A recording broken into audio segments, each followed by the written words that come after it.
Hey, hey, hey, hey. Good morning, good morning, good morning.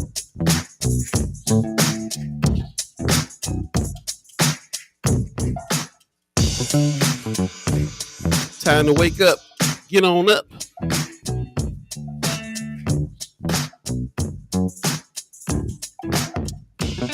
What up, what up, what up? First Sky Omaha Radio.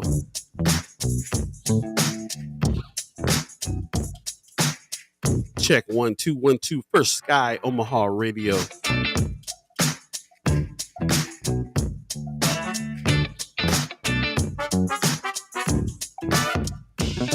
Hey, hey, hey, hey.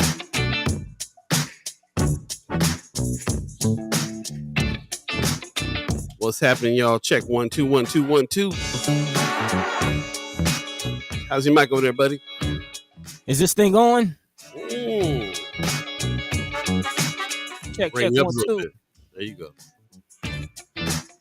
Now we got you. Hey, What's hey. happening? What's happening? What's happening? First Sky Omaha Radio. First Sky Omaha in the morning. In the morning. All Beee, Buddi3 Da Gawd. It's going down. We got Pops in the house already. Hey. Said these Mondays are coming and going too quickly. Good Monday morning, First Sky Squad and fam. Love from Las Vegas. What's happening, Pops? Man. Yeah, that's what's up, man. Be a little more volume on you if you can, buddy. Check one. Check. There you go. There you go. How about now? Yeah, now you hot. Hot like fire.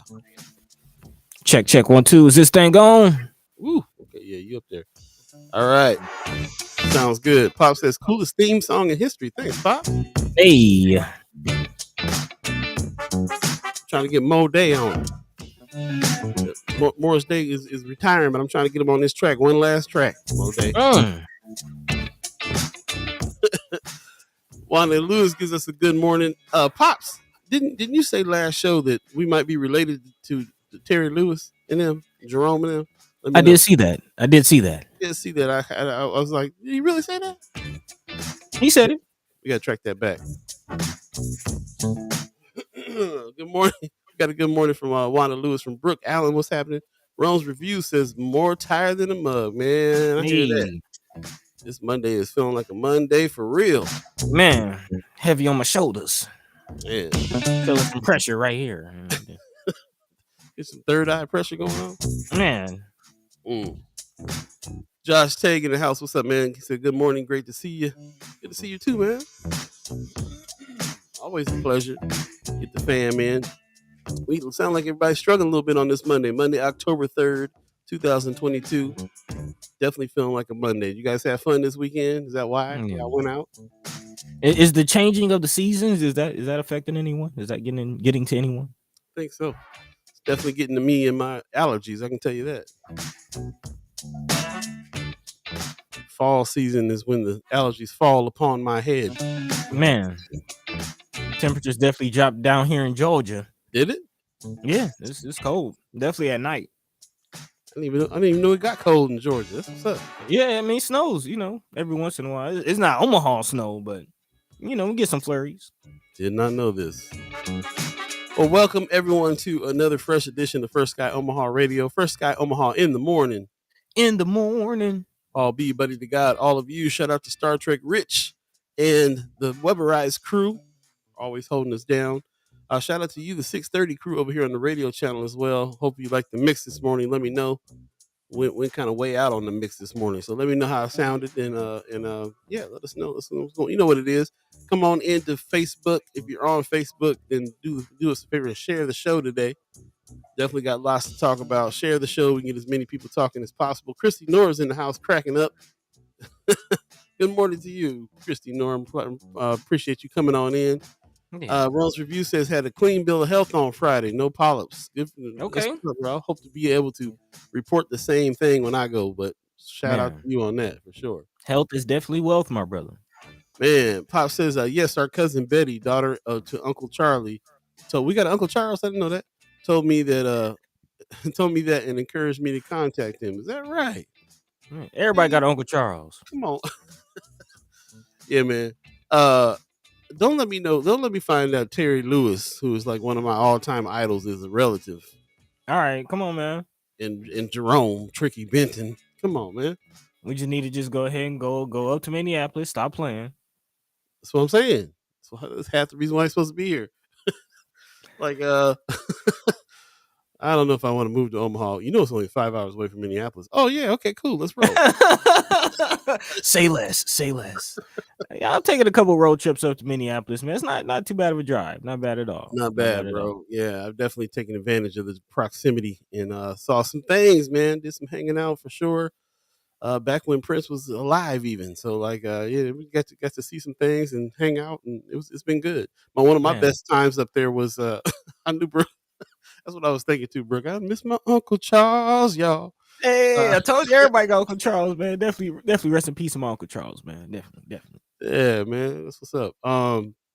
But yeah, I went up there one time, and there's a club that Prince used to go hang out at and watch the players in town, and that's how he actually formed the MPG from those players that were at this bar, Bunkies, I think it's called.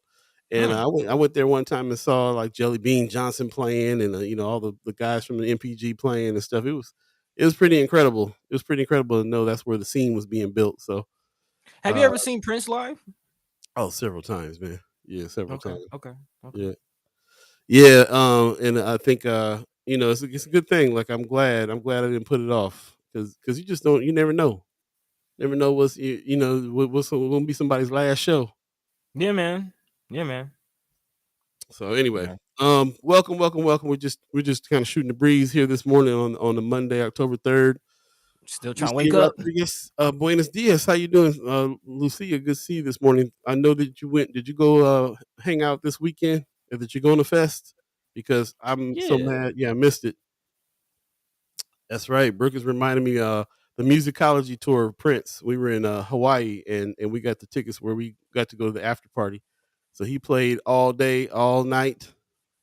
Well, first of all, we got the tickets where you can see him do the sound check. So literally was in there at 11 o'clock in the daytime watching the sound check. Then you watch the show. Then after the show, he went to the club, played as this after party till 4 a.m. Where he literally played like 16 hours. Man, that's work. That's work. Big time. But hey, when you love what you do, you don't work a day in your life. I guess so. Well, we definitely love what we're doing here, and I love that you guys are joining us so early in the morning. Really appreciate you getting up and getting ready to have some good discussion today. I'm really every day I get more and more appreciation for the fact that we have this discussion group because things will come up and I'll be like, "Ooh, I can't wait to talk to the fam about this." Man, that's almost an everyday occurrence. Yes, for real. Lucia Rodriguez said, "Yeah, she went to the festival." We'll have to talk about that. I know a couple of chat chimers went. And they had a good article about them in the Omaha World Herald about the ladies behind the Chingona Fest, which is super dope. Pop says, yeah, Uncle Charlie was the brother of your great grandfather Jim Womack. Wow, man. Okay, there you go. I was a family historian. Pops, you got all the news. We had to pick your brain on some things again for sure. So, but that's what it is out here, especially in Nebraska, man. Especially for us, it's the only place I can be in the world where there's relatives literally walking down the street like, "Are you Alan?" Man, spot you on the street type of thing. So pretty cool. But yeah, let us know what you guys got into this weekend, buddy. How about you? What did you get into this weekend? Anything good? Not really, to be honest. It was just kind of a chill weekend, man. Took my car to the garage. I'm still dealing with hoopty crew issues. Yeah. I mean, it's we're back on the road, we're rolling, but just want to make sure we're good. So just kind of really dealing with that. Was supposed to be a storm this weekend, so I really tried not to make too many plans. Was actually expecting my plans to be canceled, but that didn't happen. It was actually kind of sunny a couple days down here. So big shout out to all the family. I do have some family in Tampa and Southern Florida and things like that. So definitely shout out to my family that's still dealing with some of the storms. That even in Florida, it wasn't as bad as anticipated, which is good. But some people still dealing with Hurricane Ian. So big shout out to the family in Florida, all my friends and family, and definitely prayers going out to them. But yeah, man, it was a pretty relaxed weekend for me. Nothing too extraneous, if you will. Still recouping from last weekend from the Revolt conference, which I am still working on that content. So continue to keep your eyes open from that. But yeah, man, really just trying to listen to my body. I need some rest. I needed to catch up on some sleep, and it's a part of the self-care regimen. So doing the thing. How about yourself, man? How you doing? Still recovering from COVID and things? You make it outside this weekend? Not too much. I went outside a little bit, but for the most part, I kind of needed to go ahead and disinfect the house and kind of chill out. A little self care as well. New equipment, so that did some head smoking on hooking up some new equipment. Trying to That get the too. music thing back happening around here, which is very important. So yeah, that just kind of laid low. I had a couple work things we had to do for Mm. Benson Theater this weekend as well. So I was busy doing that, but yeah, and then also kind of on the phone, really still reeling from the the funeral from my friend is coming up in a couple days. So just kind of like trying to be there for the family of my friend that passed away last week, and then also friends that are underwater in Florida that So there's you have some connections in Florida dealing with that as well. absolutely, yeah. So we already trying to raise a little money for a single mom whose car got flooded and she can't. Man. She's done on that. So trying to organize some stuff. Hook this person up with that person. That this person got electricity over here. This person doesn't. Let's hook them up. Those types of calls happening. Brooke just said in the chat, a friend of mine still doesn't have power in Florida.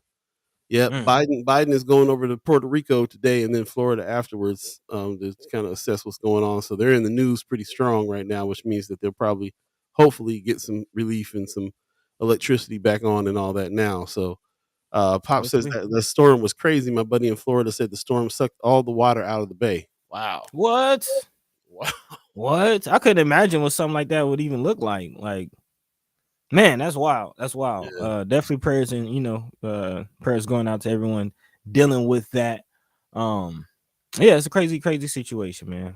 I've never experienced a hurricane and would not wish that on anyone. But Yeah, to that's those real. still dealing with that situation, definitely prayers go out. North Carolina, Charlotte got hit real hard too with the Really? tropical storm version. Yeah, like not the actual hurricane, but the aftermath, kind of the residuals of that. They got hit pretty hard.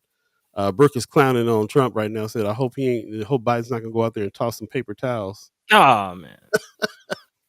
Bring it back. Hopefully not. Hopefully not. Hopefully they get actually the help that they need. I hope Yeah. so. Good morning, Stacey Jean. She says, good morning, First Sky Omaha family and friends. Good morning to you as Hey. well. Hey, I want to give a special shout out to everybody who has been putting articles in Friends of First Sky Omaha. First of all, thanks for joining Friends of First Sky Omaha. That's where the family's being built. And then thanks for putting your articles in there too, because it's definitely one of the first places we look to see about what we're going to talk about today, since it's on your mind and hearts.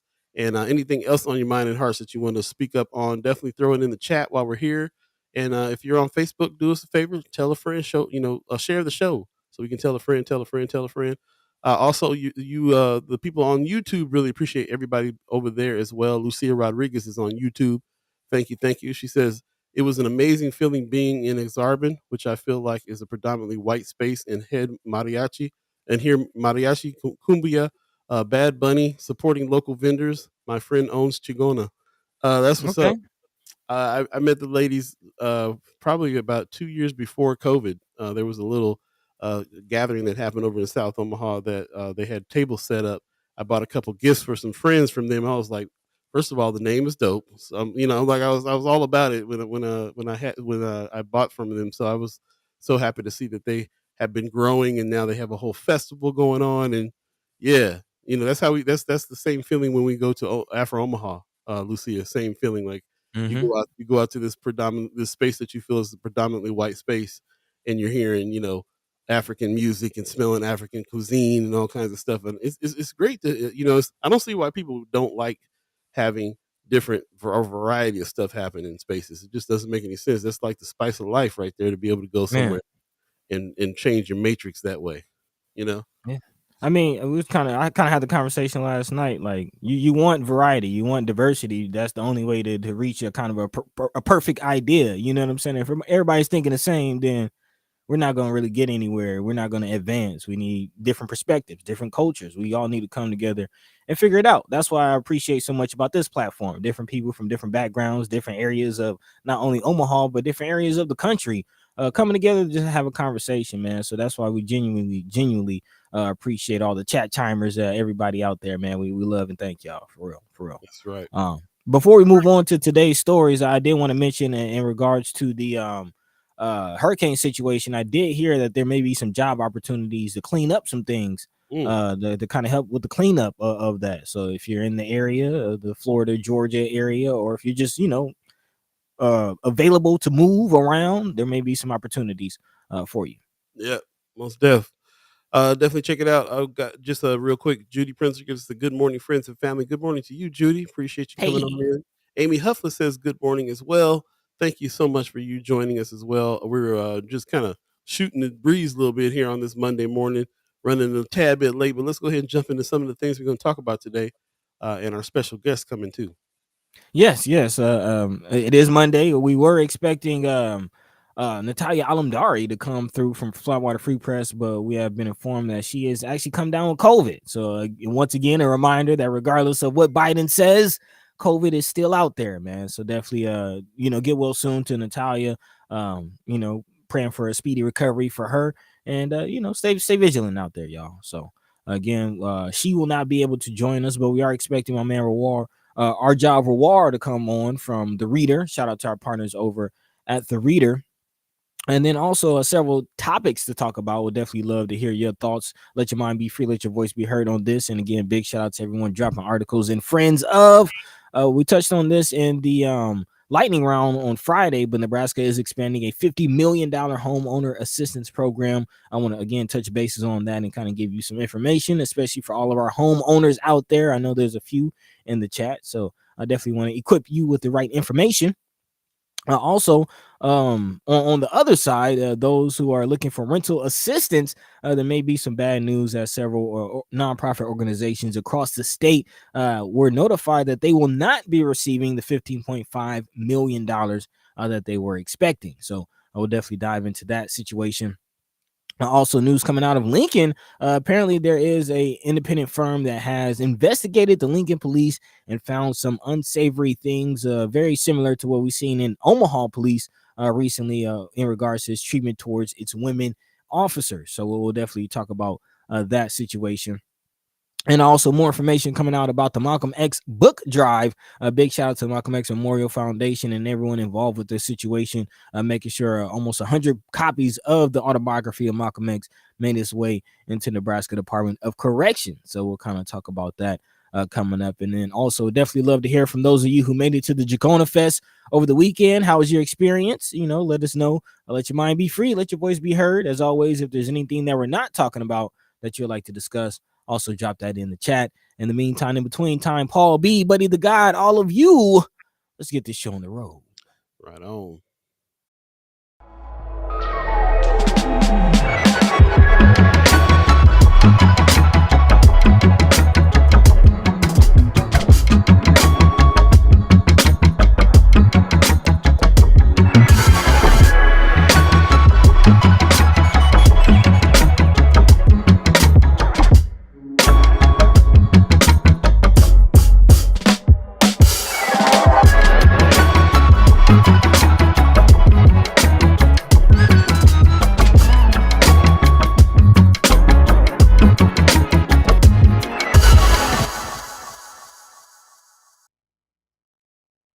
What up? Good morning. Listening to First Sky Omaha Radio. First Sky Omaha in the morning.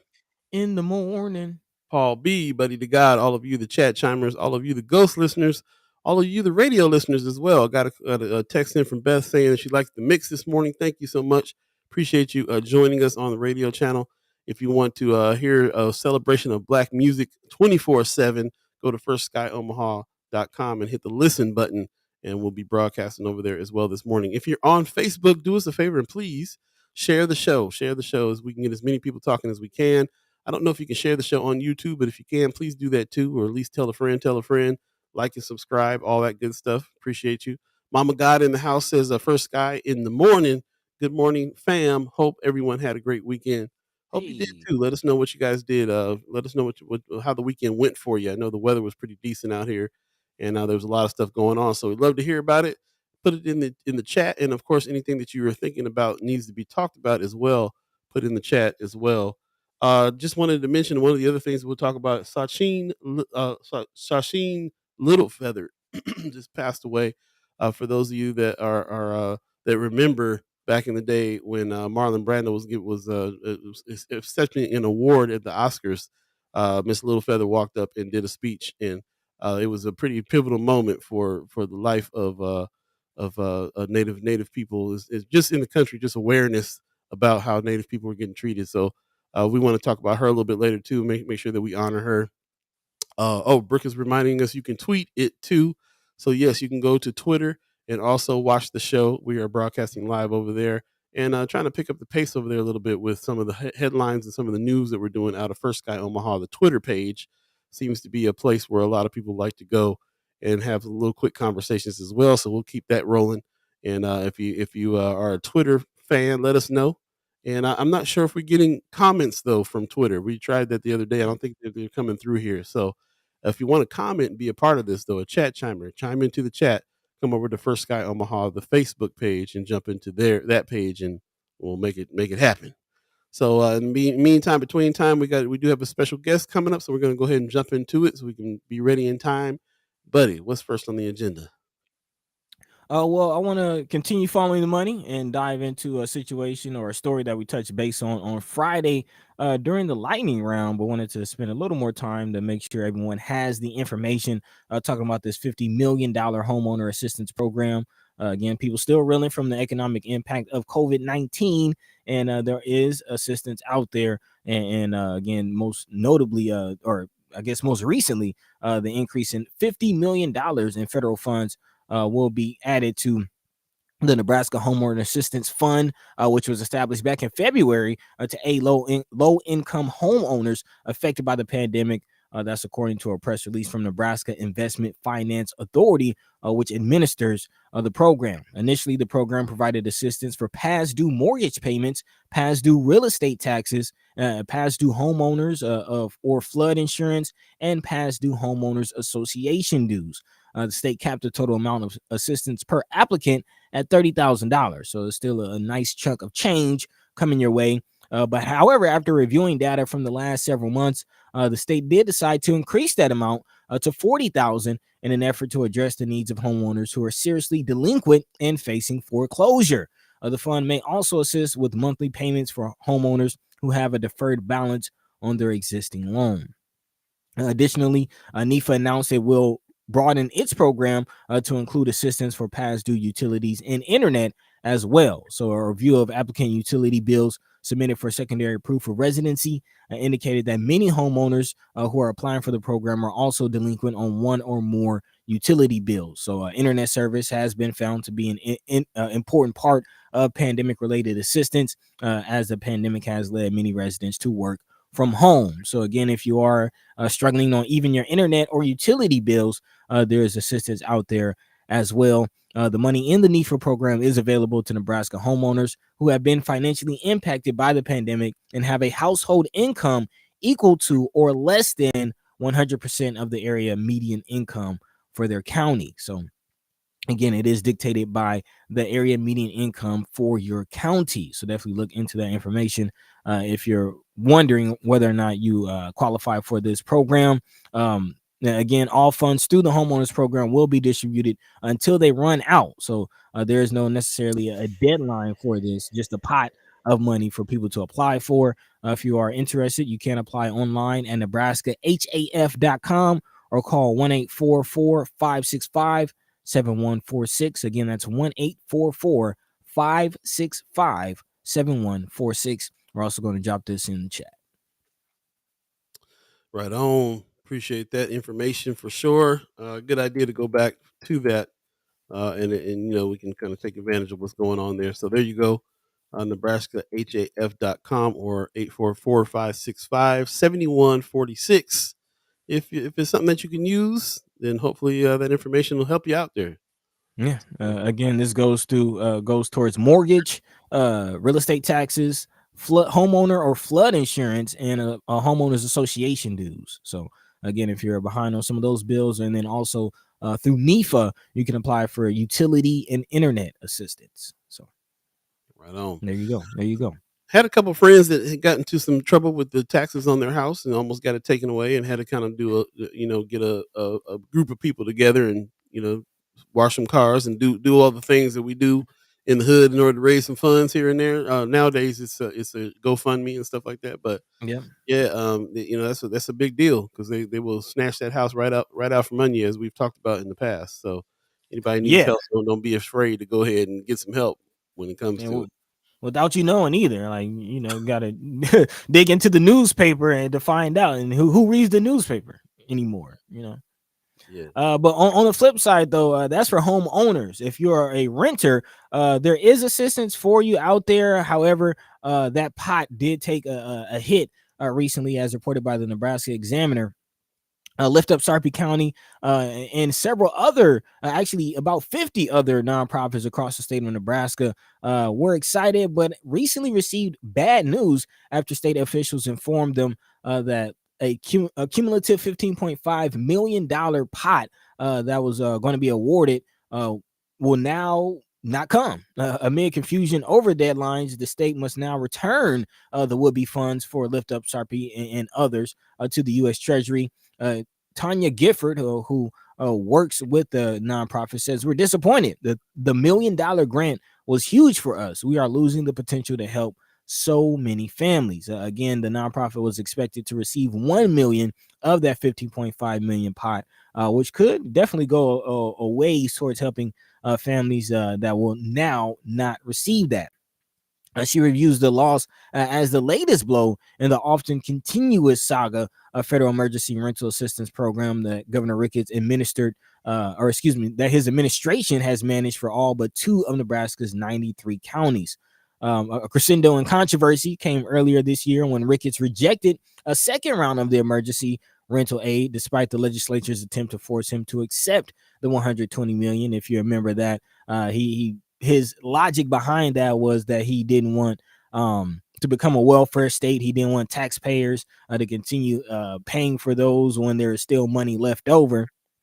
But as you see, even the money they had left over now they have to give back. So there's definitely some confusion and some questions about the lack of willingness, it seems like, from the state to accept some of this aid that the people definitely need. Lawmakers could not muster enough votes to override the governor's veto on that situation, and by then the Ricketts administration had already accepted and started to disperse the first round of funds, though at a slow pace. Big shout out to our partners over at The Reader. If you remember, Leah Cates released an article talking about some of the red tape that families had to go through to get the rental assistance, and also some of the millions and millions of dollars that still hung up, just hanging in the balance, still not claimed from the state. So I'm getting a lot of questions with the rental aid situation. I think it's interesting that you juxtapose this article with the one about the homeowners. Very interesting. Yeah, because you can see where this place is leaning towards the poorest people, the people that need the most help. Or there's a lot of people out there that choose to rent as well, but also a lot of times if you can't really afford to buy a house, you're renting. And so there's more help for people that want to buy or have bought than there is for people who might be in groups of needing the most assistance. And it's just such a crazy thing to me all the time when they are pushing that away. In the name of not wanting to be a welfare state, whatever that means. Like however they can justify that statement against people who need help. So yeah, let us know what you think in the chat about it. I think it's pretty crazy that we are forever talking about this. Like there's people like Dave Pantos that are out here using his services for free, his lawyer services for free to help people get rental assistance and these dollars that are sitting there, there's obviously a need for it because he's not the only one that's out there doing that. There's a need for it, people to get some help, especially what just happened with COVID. There's no reason. It's really kind of no reason why there's so much money sitting in the pot like that. Like how much they got so much money sitting in the kitty, they got to give it back now. Yeah, yeah. And you know, to your point, it's funny because they're sitting on that money because there's all this red tape that people have to go through, and you know, you have to prove that you didn't receive money that you were going to receive. It's like it's very, very difficult to prove some of these things and to find some of the documentation that's required. But yet Governor Ricketts is using that same number to say, see, they don't need help. There's still a bunch of money left over. It's very, very interesting how this whole thing is being spun. But to your question, as of this week, according to the governor's office, the state rental aid program has distributed a total of $26 million to eligible renters and their landlords in about 91 counties across the state. They also paid about $10.4 million to Deloitte, which is an audit and risk management consulting firm, for the administrative support related to the program. And there's also about 20 million remaining. Again, that's as of this week. So about 20 million still sitting for rental assistance. That's crazy. And go ahead. Just to clarify, and it was also from that 20 million that the 15.5 million that they're sending back came from. So again, of that 20 million that was still sitting waiting, 15.5 million of it has to be sent back to the U.S. Treasury. Any thoughts? Let us know in the chat. Also, are you anybody in need of rental assistance? Have you gone through the process? Have you gotten into the situation where you had to jump through all these hoops and red tape in order to get some assistance? I'd love to have some kind of firsthand discussion on this, firsthand information about anybody who has gone through that process. And I guess that also applies to when we were in the height of COVID, 2020 and 2021. When this program first started and people were reaching out to try to get some assistance for back rent, and remember we were talking about it a lot because really it was the landlords that were getting the money, and they were still having an issue about so it's actually the actual homeowners that are getting the money. So I don't know, there's really that those two stories juxtaposed together has me wondering like what the backstory is with all this. Why is there so much assistance for people who own homes, but not the ones that are renting the homes that they own? What's behind this? Well, and I'm glad that you're kind of picking that up too, because I put those stories next to each other in that order on purpose, but yeah, I'm glad you're seeing that. I'm definitely picking up on that too. It is something very interesting that there is a system, and the fact that you pointed out the rental aid program goes to the homeowners. Like it's not even, and that's funny because a lot of times they act like these renters they're just like Governor Ricketts said, a welfare state. Like, what are you talking about? It's going to the owners. It's going to the homeowners, not the renters, the people who are actually in need of financial stability and assistance. It's going to the homeowners. So that is very interesting. And a lot of times I feel like there's a lot of feudalism and a lot of feudal type things happening in American society. And it does not surprise me that the lords are the ones who are getting the assistance. I mean, it just goes, like maybe he doesn't know how it works. Or maybe that's how strongly of a situation. Maybe that's how bad poor people are being hated on. Like they can't even, you know what I'm saying? Like even they want to hurt the landlords even just to make sure that the people that are there can't stay somewhere rent free for a couple months to get on their feet. Like quite ridiculous. Let us know what you think in the chat. I see Gail Allen saying good morning. What's happening, Auntie? How you doing? Good morning. Appreciate you. Live from the West Coast. Appreciate that very much. Marianne Williams in the house. Good morning. Says landlords are homeowners though. That's what I'm saying. Right. That's not, like the rental assistance goes to the landlords who own the homes that these people in the. Well, here's the other thing, because now we're talking about rentals. Like we're getting overcome by apartment complexes out here. It's not just homes being rented. There's more apartments out here. There's more. Now, who's that assistance go to? And does it go to these large corporations that are that are putting these large apartment complexes up? It's a good question. I kind of this is one of those ones. I'm glad you brought it back up because we obviously got to follow the money on this one as well. Like, why is there such a why are people tripping on offering assistance? Who's actually benefiting from that assistance? In the chat, we got Precious McKesson in the house already. Good morning to you. Appreciate you coming in. She said, I heard of landlords not wanting to fill out the paperwork because they would have to report this income since they received it from the federal government. I did hear about that too. As far as landlords not filling out paperwork and giving the renters and the people who trying to give the aid the run around. But as far as the reasoning, that's interesting as far as them having to report the income. That's right. And you know what else? That just reminded me of another article that we talked about a while back too, which was that this was their opportunity to evict people they wanted evicted. So they didn't take the aid so they can get people out, get other people in that they wanted paying at a higher rate of rent. It's a conspiracy. No, I was playing. No, that's a real thing. Like there's landlords trying to get rid of tenants, but can't necessarily legally just evict them because they want to get rid of them.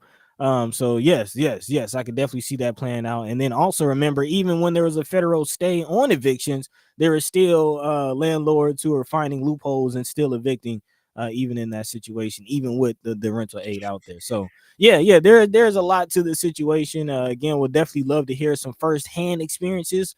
Either you're a landlord, renting, or if you're somebody who was applying for this assistance. Did you get it? What was the process for you to get it? What was your experience? Let us know. So true. Carolyn Jack gives us a good morning with a purple heart. What's going on, Carolyn Jack? How are you? Also, Tim Clark in the house. What's going on, brother Clark? I ain't seen your name in a minute.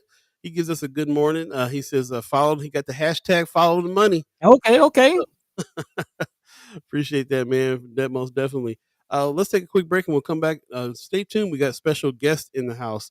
Arjav Rawal is coming through from the Reader, our partners over there at the Reader, and we're going to talk about what it is that we're going to be discussing here soon. So stay tuned. We'll be right back. Also, some other things we're going to definitely be talking about the fact that we're going to get these autobiography of Malcolm X in the prisons, which I think is a very, very interesting thing. Also, we'll talk a little bit about Sacheen Littlefeather that went up for Marlon Brando 50 years ago to accept the award. She just passed away. We'll talk about a little bit about her life as well.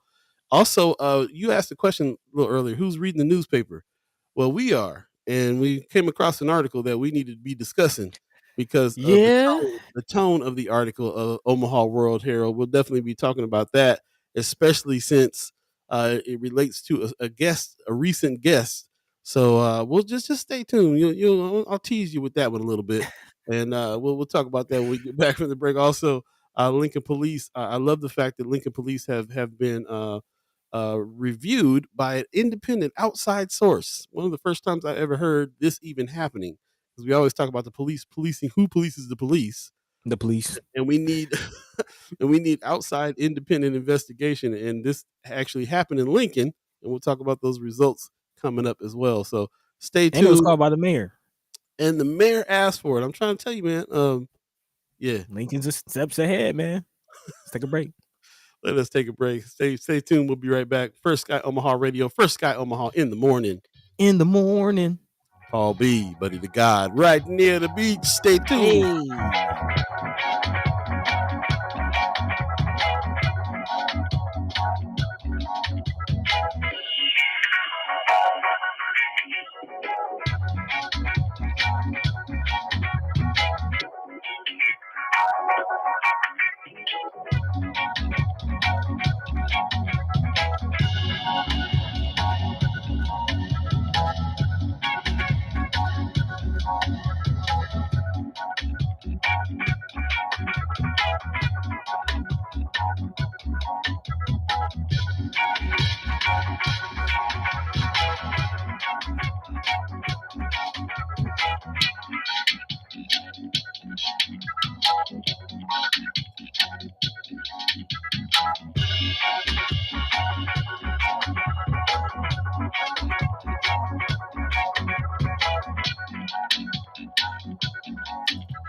Welcome back, welcome back, welcome back, welcome back, welcome back. You're listening to First Sky Omaha Radio. First Sky Omaha in the morning. In the morning. Paul B, Buddi3 Da Gawd. Giving it to you all. You, the chat chimers, appreciate you guys checking in with us. Man. Oh, okay. Yeah, did not see that. Good looking out, buddy. For sure, for sure. Okay. Yeah. Okay. We got a lot of stuff going on behind the scenes here. It's all good. We'll get it set up. We'll get it set up. In the meantime, between time, buddy, you might. This is some kind of breaking news a little bit here. You want to go ahead and jump into that? You didn't see this. You I didn't see this didn't, last night. did not Okay, see it. okay. It just dawned on me that we almost forgot a haps that happened in the community that we definitely have to talk about.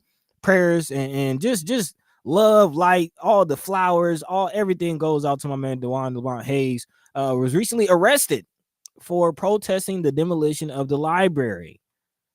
I don't know if any of us saw that Now, on social media. I saw him put a call out to come down and help protest. I didn't know that's what he was doing, was protesting. It wasn't really clear as far as I could see on his deal. So I don't know. I didn't know it was a protest that he was doing. So I wasn't clear about what was happening there. But obviously he was protesting. And oh, it looks like Dewan. He's in the chat. Okay. Well, there you go. Let's hear it from the brother. Hey, What's going on, my man? Dewan Lamont Hayes is in the chat. He says, "Hey, y'all, let us know what's going on, man. It's the first time hearing about it. Buddy just hit me with a back channel, like, hey, man, we got to talk about the arrest, and this is the first time hearing about it. Uh, so give us a little, buddy. First of all, give us a little backstory from what you're reading there, and Dewan, if you could supplement some of that, let us know. I'm gonna pull this so up. just it came to my attention just through streaming through social media, going through the friends of page, just going through social media, and this came across my channels, if you will, and someone just posted this picture saying that Dewan was arrested for protesting and having his voice heard. So definitely wanted to put that out. Yeah, and that's really just the extent of my knowledge of the situation. I mean, let's hear directly from the source if you want to chime Man, up on that situation. What were you charged with? Is that like what's the charge? What was their reasoning for arresting you? The feeling I'm getting right off the bat is like anybody who knows Dewan, there ain't nothing that he needs to be arrested for. He can be outspoken, but I'm just like, what in the world what in the world does he need to be arrested for? Like what what in the dangerous criminals of Omaha, Nebraska does Dewan Lamont Hayes need to be arrested for? It's kind of crazy. In the chat, he's already chiming up. He said it wasn't supposed to be a protest, but they broke a window, and I couldn't stand for that. I stood on the steps of the library beyond the barricade, and they arrested me for trespassing. Here's the window he was referring to broken. Who broke the window? Was it people that gathered with you, or was it construction worker? What happened? Mark Manor says Dewan arrest picture is going to be Omaha iconic for real, for real. That picture. First of all, this shows you how many times I've been in the back of a police car. I didn't know there were actual bars on the windows like that. That was crazy. Like in Man, jail already. That is going to be iconic right there for this dude here who's like who's just wanted to. That's what I thought. I thought it wasn't supposed to be a protest. What was it supposed to be, Dewan? Let us know. He said the contractors broke the window. What were you doing down there, and what is it that you were calling for people to come do? Just kind of witness what was happening. What exactly was going on there? Let us know what you were there for, because I thought, because now they're trying to frame it like a protest. So not sure what's going on there. Black Sam 09. Hey, good morning, y'all. Checking out the other side this morning. Okay, not sure. A new name. Appreciate that. Mark Manor says the other picture when they were cuffing him. Okay, what did you have that picture, buddy? When he no, that what I just cycled through is all I had. The photo of him in the back of the car behind the bars. That's the photo that I saw. okay. So yeah, I didn't see actual arrest, but yeah, man, the situation is just sad all What the way around. in the chat he says Dewan says it was supposed to be a peace gathering to pray for the library and witness, because that was the day that they were tearing the library down. So okay. do you feel like the contractors broke the window like to antagonize you? I don't know. That's good. Yeah. Good question, man. We have to have you on the show and talk a little bit about what happened here because this is kind of crazy. How did a lot of people show up? Was it just you that got arrested? What give us a little bit more information. He said we gathered to take a stand and say something purposeful, but then it rose. No, the windows was broken accidentally. Okay, Okay. so yeah, nothing to antagonize. I like the fact. I mean, it was a very to me. My impression was that you were going down there to make a piece of art out of life, which was like you just said. Gather, say something purposeful. Just we ain't just gonna let this building get knocked down without saying a few words. It's almost like at a it's the death of something. So you're going to respect that, honor that, say a few words. That's what I thought was going on. So to hear that you ended up in an arrest is kind of just like wow. Yeah. I do want to just quickly read the comment from Dewan on his page, so definitely check that out. But workers with Cox Contracting broke a window on the top floor, and I chose to transcend the fence in line of defense. Since Gene Stalter gave the library property over to Lenoha Real Estate and Mutual of Omaha, our public space has been deemed private, which led to workers calling police who booked me for criminal trespassing. Just last month, we could gather at the library freely and openly. Now we get arrested. See how quickly our public space can be taken when no one is paying attention. Big shout out to the friends and family that assisted Dewan, posted bail, and picked him up. Yeah, we definitely got to stand. When we don't speak out, we can at least support those who do. Very, very true. We'll talk about this again, I'm sure. Have Dewan on. It's been a while since you've been on, bro. We have to have you back on and talk about what you got going on these days. Anyway, I know that you're very heavy in the housing situation too, and we're always talking about that over here. So we would love to talk about that with you. He says I would love to be on. The group was small, about 12 folks. A friend was arrested but cited. I was released. Okay. Great statement about our public spaces. Powerful. I mean, that maybe what you chose, what you went down there to do, is being even more. Is put an exclamation point on it by the fact that you got arrested. On top of that, and it got into the public sphere here. So, and again, that really is a huge statement about our public spaces and about our public library. That everybody is really upset about losing in that area there. In between time, in the meantime, like I said, we'll come back to this. Definitely have you on. It's 7:48 right now. If you believe in the concept of time, we're running a tad bit late because we do have our special guest in the wings, ready to go. What's going on? Make the introductions for me, buddy. Yes. For those who aren't familiar, this is not his first time, so definitely welcome back to my man Arjav Rawal of the Reader and Omaha Jobs. How you doing this morning, bro? Uh-oh. You might be on mute there. Microphone working? Microphone checker. Oh, Can you do something on your end, Paul? No, he's not muted here, so it's definitely on your microphone on your side. Yeah. Maybe try to refresh. We'll try to come back on. But again, this is our job with Omaha Jobs. Yeah, and I tell you what, go into your settings there and see if you can move the microphone. If you hit settings on the actual page there. Oh, okay, he's gone. Okay. Hopefully we get this together. He's back on. Can you hear us? How about that? Are you able to hear me now? Yeah, we can hear you. Yes, microphone checker. All right. I decided after last time for my computer, so I just figured do it without. Well, now you're breaking up. Now we can barely hear you now. Yes, it's the internet situation going on. Is your computer plugged into a modem anywhere? Or are you trying to use Wi-Fi in the office there? Yeah, Wi-Fi doesn't really work really well there, so I don't know if we're going to be able to catch you. Anywhere in the good on internet. This is a good segue into. I don't know how much of this you're going to be able to hear, but sort of what is needed to sort of take with this last article that I did. I tell you what, man, we're not really able to hear you. If you could go at least to go to where the modem is. If you sit in proximity closer to where the modem's at in the room, then you might be able to get better reception there. All right. Okay, so yeah, we'll let you handle that and come on back there. Yep, he'll be back. All right. Yeah, it's definitely the internet. We've our experience over this past year with dealing with this mess. We can tell what's what now. So it's definitely the internet that's going on.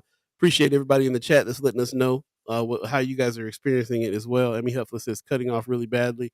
Dewan says maybe without the headphones. I think he's good with the headphones. It's just the internet. He's over. It looks like he's at the Reader Building. And South Omaha is still in need of some infrastructure in a big way when it comes to internet, man, for real. That's proving the very thing that we're talking about, as far as infrastructure and especially like you said, what was the Reader Buildings like off of South 13th or something? Like 13th and Q? Yeah, something like that. Yeah. Yeah, it's kind of over there in that area. The steakhouse Johnny T's is at? Yeah. Right there. So it's like Q Street. But anyway, yeah, that's we always are talking about this infrastructure. North and South Omaha needs better internet. They have according to Carol Blood, have laid the lines in the ground in order to have better internet, and just hasn't turned it on in certain areas, which is crazy. Okay, so we got our brother back here. Let's see if we got a little better reception going on. Hey, better? Yes, a little clearer and a little brighter as well. We're still having some internet issues though. You're God.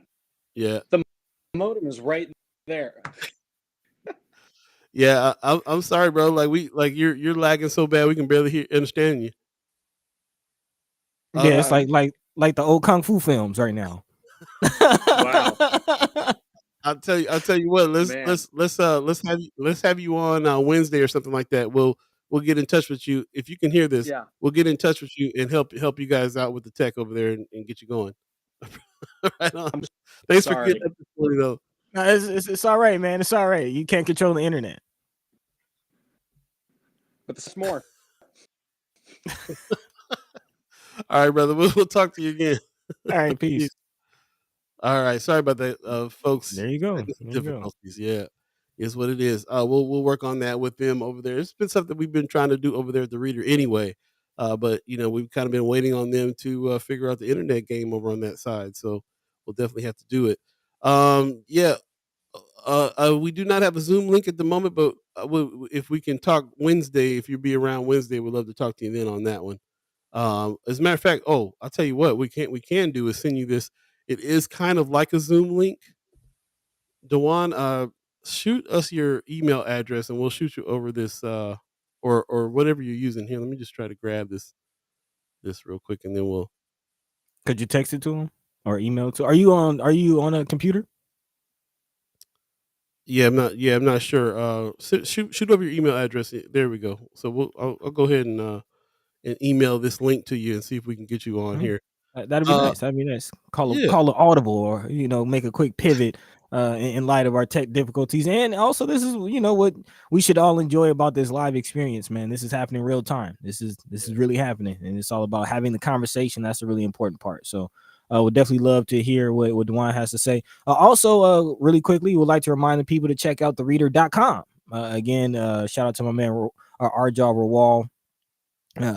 Recently releasing an article and also talking about Omaha jobs. So definitely always looking forward to those conversations. And also our other guests who would not be able to make it, Natalia Alamdari. Again, she's been diagnosed with COVID. So again, wishing for a speedy recovery for her. But her recent article is also available in the Reader as well, in partnership with Flatwater Free Press, talking about 6 small Nebraska towns that are trying to ban abortion, which Matt Hansen brought to our attention last Monday when we spoke to him. So again, definitely check out thereader.com. If you're not a member of the Reader, definitely make sure you do join the Reader's membership log. You can get those newsletters, a lot of information in there. Stay on top of not just what's happening with the Reader, but also some of the top articles just around the Omaha Metro. So again, big shout out to our partners over at the Reader.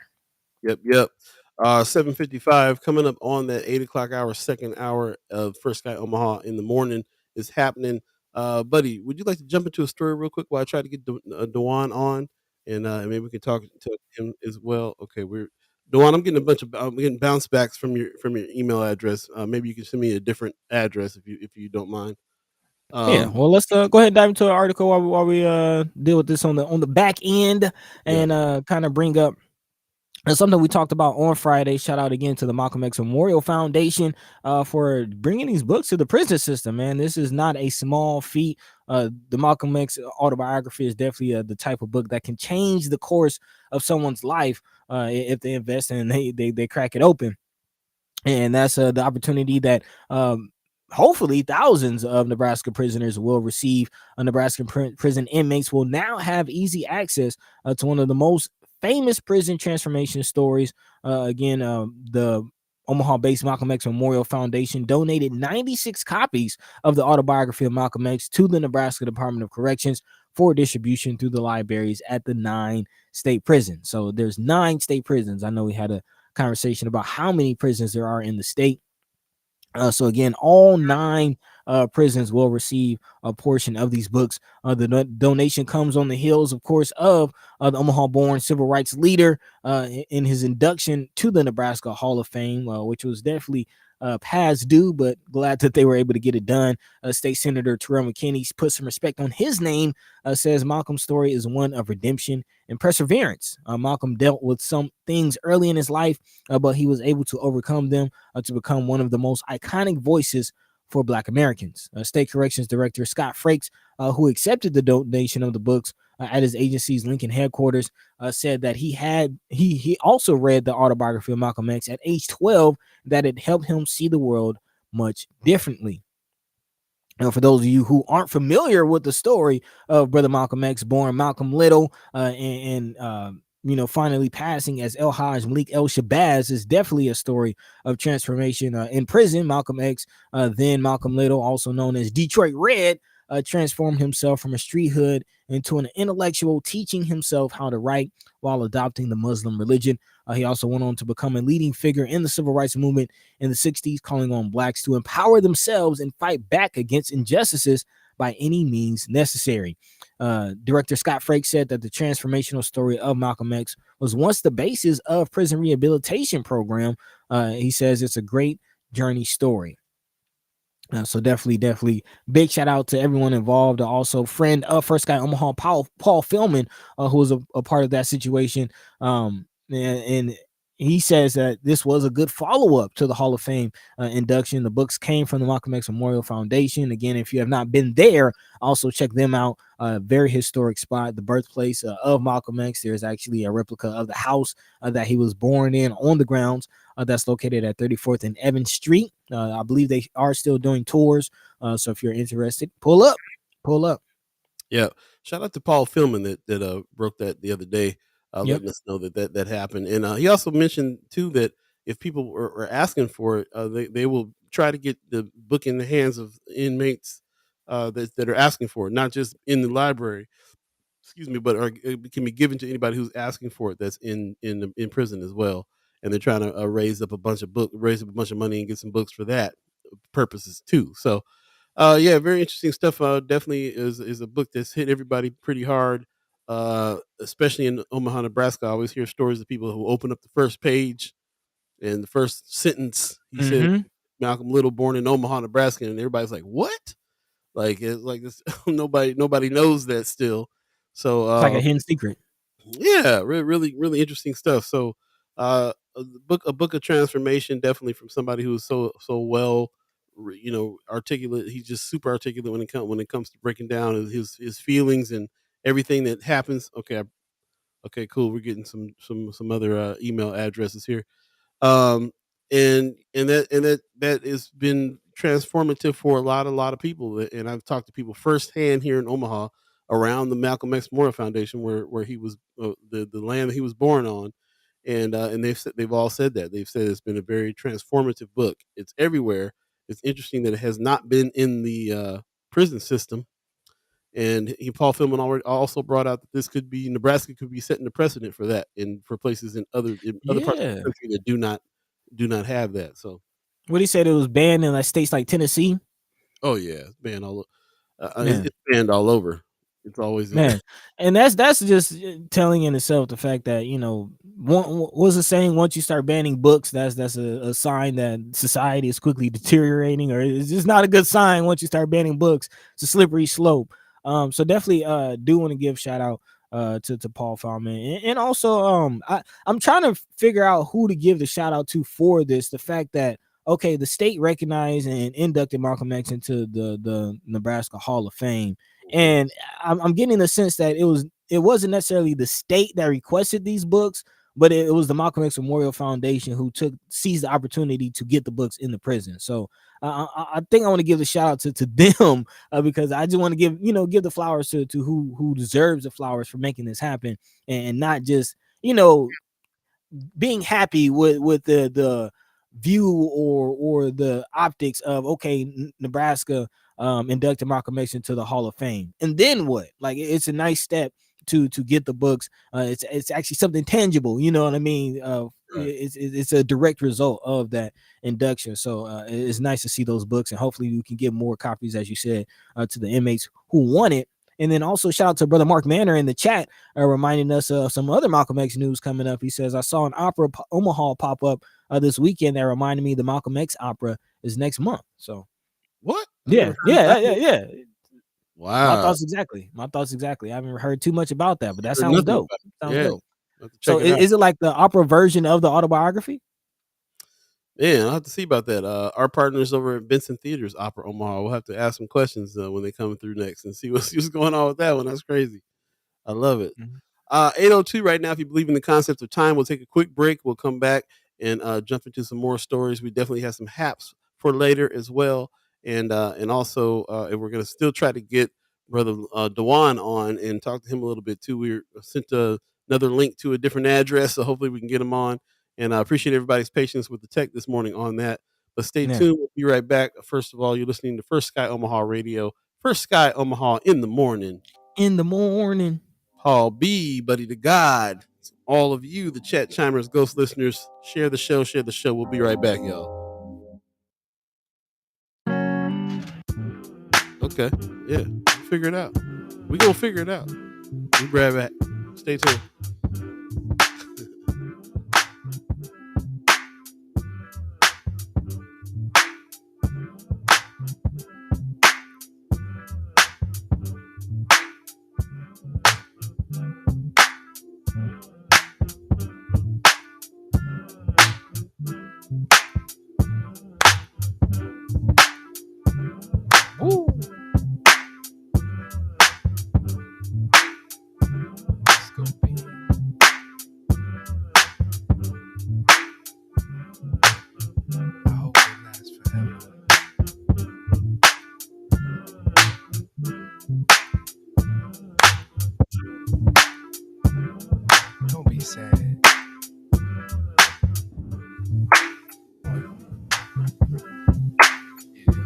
Visions of midnight, seems like I'm gonna fly. Visions of midnight, seems like I'm gonna fly. Visions of midnight, seems like I'm gonna fly. Visions of midnight, seems like everything will be alright.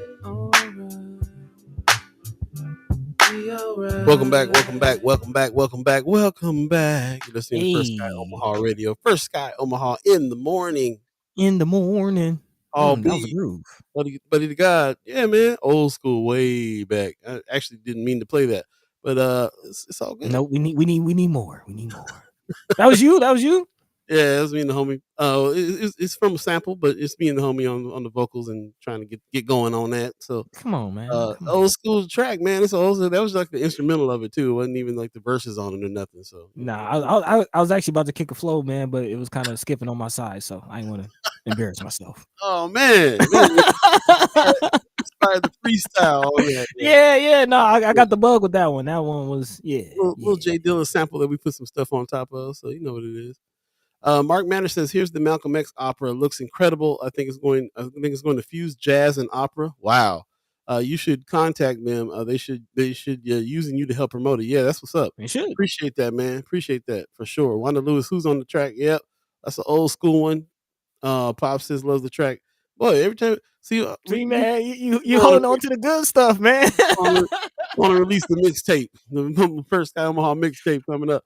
Hey, thanks for your patience on all the tech issues that we got here, but it looks like we do have a special guest coming on in the house impromptu like this, brother Dewan Lamont Hayes. What's going on, bro? How you doing, man?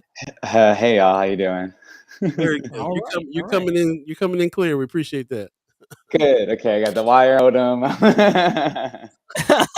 Very nice. There's a few steps, but we appreciate you. Also, like the tapestry, you guys got the nice background and backdrop. Yeah, I was like, what can I do? I got to set up real quick. I just got out of bed. We appreciate you. Appreciate you joining us. Definitely in light of our tech difficulties. And, we actually didn't plan on talking about your story, and it kind of just hit me like, oh man, we forgot this one. So thank you. I literally just was like, I haven't checked in for Sky. Let me check in. And like when I came in, you mentioned it, and I was like, well, divine timing. I'm here. Yeah, that's definitely synchronicity. So, for those who don't know, we are online with Dewan Lamont Hayes, multi-hyphenate. How would you like founder of Noise, former mayoral candidate, community activist, dancer, artist? I don't know. You pick. Man, I've been using cultural curator for a title lately. Okay, that's I like that. It's a little bit of everything, like what's culture, and I bring those elements together. So that's really been my focus. Yeah.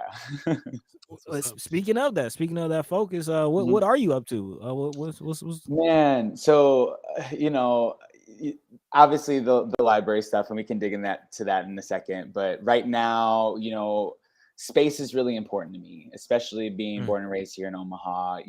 Like we're always thinking about like, where can we be, especially as creatives, especially Black and Brown creatives, like where are we at? What are we doing? How are we having an environment to continue to cultivate the work that we're doing and be supported in that and community?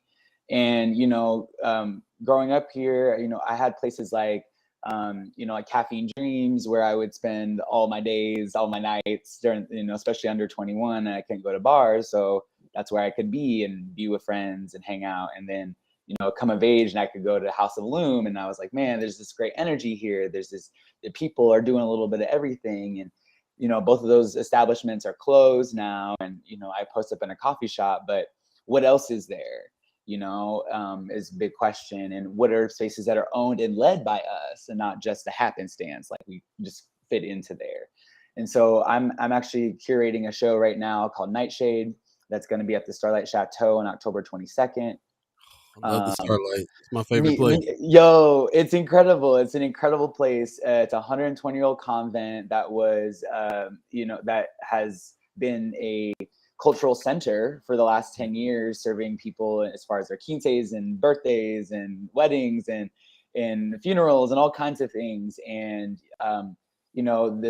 it's in need of some help and some love. And I've been talking with the event organizer there and being like, hey, like what else could we do here? And so since then I was like, well, let me put on this event, because you put this event together, it's an opportunity to gather the energy, the time, and the attention necessary to ultimately to acquire the building. I would love to acquire the Starlight Chateau as a part of an Black artist cooperative, form it as the House of Nightshade, and then have other awesome artists and people be able to rent studios and rent space and daytime cafe, nighttime lounge, whatever else we need it to be in between. It's right at the intersections of, North Omaha, downtown, Midtown, Gifford Park, all that kind of stuff. And, here's some folks out here with an intention to tear down public space, creative learning environments where people can find refuge. So like, let's make one, is really where my mind is at. So that's where my energy has been pivoting towards, is like, I've gone to city council, I've talked to the mayor, I've written the letters, I've done the research, I've been nice, I've been kind. And then literally, on Saturday, I made it vague because it was vague. Like, I don't know, get together, show up, be present. Like, I don't want to call it a protest, more of a profess. I didn't really know what to say. I'd just be like, here's the facts. If you feel moved by them, show up, you know? And, you know, yeah, I could have wrote a press release and been like, we're doing this protest and this is scheduled events. And I was like, I've been doing so much work. I'm tired, y'all. Like, I'm one person and, you know, trying to save a city that don't care about itself right now. Like, come on. So it was really just like, I'm gonna do it on my time, my way, the way I want to. And, you know, folks on Reddit got something to say, but I deleted the app. I was like, bye y'all, like, have your peace. Because they're like, well, you should have done this. You're not being this, you're not being that. Like, what are you doing? Please tell me. If you have a better idea and you have a way to lead and you have something to say besides it's too late and there's nothing we can do, then please let me know. But all I've gotten is just shrugs and, well, that's just how money works. And I'm just like, no, we create our circumstances, period. And then we enable and allow these things to transpire, they shall. So if you continue to believe that people have some type of power over you and refuse to acknowledge your own, then you will not have it. That's what Malcolm X said, right? So that's where I'm at is like, okay, well, I'm here and I exist. I'm going to continue to do that. And this is some bullshit. So let's do something about it. And, you know, I as a queer two-spirit person, I show up in the ways that I'm called to show up. And the feminine right now is rising and she's not having it. And so, you know, that's why I went in my heels and my hat and my skirt. Cause I'm like, wait a second, like you know, what if I just showed up in a t-shirt and jeans? That's not okay, whatever, cool. That's just, but you see me in this, you're like, what is that? What are you doing? Why is that? You talk about it. It's an image, it's iconic, it stands in your mind, it's going to transcend that time. You know, Marsha P. Johnson did this kind of work, you know, all kinds of like queer people throughout history have shown up to be like, y'all get it together. And so you know what else it does? It also has people, it also causes people to call the police on you, and I'm quite sure. The attention that you got for how you were dressed was one of the reasons why they didn't hesitate. You know, they were really, like, but they did hesitate because they're like, you're weird. This is making me uncomfortable. Like, what is going on? And then when I got to the police picked me up, they didn't know how to respond. And I'm being booked and I'm taken through, and they're like, yeah, you got to take that off because we don't know how to respond to you. Wow. And it was really, and then I also got to speak to several officers and different people while going through processing and all the way up to the C block where they gave me a bed and a bedroll and all that kind of stuff. And I got to tell everyone from the outside in, hey, things are changing. And this is, you know, we can't continue to stand for these things. And I'd like to go back to first of all, let me just make a comment on you going down there because I saw your post. It wasn't a protest. I knew you knew it was going down. So why would we be protesting? Like, what can we do at this point if it's going to get tore down?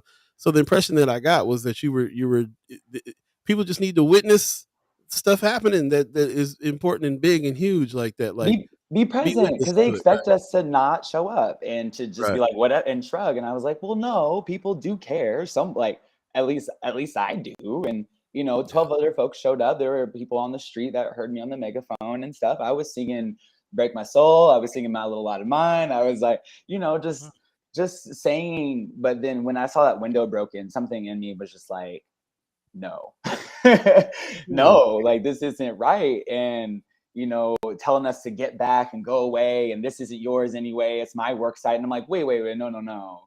And then an older Black man showed up, Richie. And I've seen him around town. I never knew his name, but I've seen him around and at the library and stuff. And he was there and he heard my voice and he was screaming from the street being like, this is our library. This is our space. This place kept me from going crazy. This is where I find refuge as my friends go, you know, like, wow. And to hear that and to see that, you know, my grandpa wanted to come, but he's handicapped and can't walk as well. And like, wasn't able to get there. And his car broke down, so he has to wait for the bus on the corner, and the corner is all fenced around, so it's hard for him to travel across traffic. And, you know, they blocked it off so that, you know, you can't wait for the bus on that block anymore. You can't ride your bike around that block anymore. You can't even walk. So like, Farnham Street is basically unusable for anyone who's a pedestrian. Kitchen Table, one of my favorite restaurants across this way, who feeds the people and takes care of folks, they're struggling with business because their business is blocked by construction all the time. So this isn't just about a library, whether you use it or not, whether you think it's pretty or not. It's really about us having agency in our space and in our city, and the effects that it has on so many people that are some of our most vulnerable. And, you know, you get comments being like, well, everyone has the internet and just go home. And like, what home, what internet? You know, there's so much privilege, and that privilege really begets apathy. And so folks don't seem to register that if we aren't present to speak up for ourselves in the spaces, that things that we believe in, they will just be taken away from you. So true. I got a lot of friends that work at that library that felt the same as you. You know, they're losing their home, they're losing their favorite place. They might not have come out and witnessed the thing, but they did online in a way that's like, hey y'all, it's going down today. You know, like, you know, say a prayer for us. We're losing something important. You know.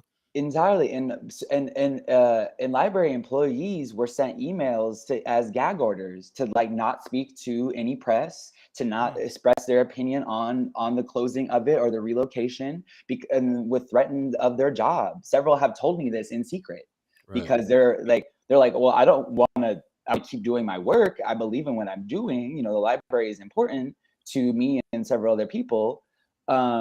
And I don't want to put that necessarily at risk because I got to pay rent next month and feed myself and those types of things. And I totally understand and respect that. But at the same time, if we allow ourselves to be so contained with the rat race, then you're never going to get the cheese. You know what I mean? Because it's not designed for you to ever acquire it. And so, you know, my thing is like, I've been speaking on this since January. If you go follow me on Instagram, Dewan.1, you'll see I just put a story up today that I was just like, I've been saying the same thing for months and being like, hey, slow down, be cautious, think about this, to city council, to the mayor, to people, and in the way that I know how, that's available to me. You know, I started Noise, but I didn't want to use Noise as my bullhorn. That's not fair. That's a platform for people, you know, and so I came and spoke as myself, and that's all I can do. And so, and that's who I know best. And so, you know, when you have been saying the same thing for months and months and months, interviews and reaching out and raising awareness, and people are just like, well, it's mutual. So, and I'm like, but it's not mutual in the way that, if you know the definition of mutual means shared. Mutual means an agreement that we come to, and we both are, and it's reciprocal. But Mutual of Omaha stole the Chiefland logo and appropriated the name, and everything about their practice is not mutual. They might employ people who work from home and don't need an office building. So that's what makes me suspicious that, what is this really about? And when you look at it, it's really about projecting power, looking like we're important. Because if you looked at the ground, you would notice that people do not have their needs met, that housing isn't adequate, that transportation doesn't get people where they're going, that people are, you know, struggling. Instead, it's about looking like and attracting people from other places to come replace us here so they can continue to take money from them. And that's unsustainable. That's not how you run a city. That's not how you run anything. So that's where we're at. Just want to let people know that are just joining us. It's 8:18 right now. If you believe in the concept of time, you're listening to First Sky Omaha in the morning.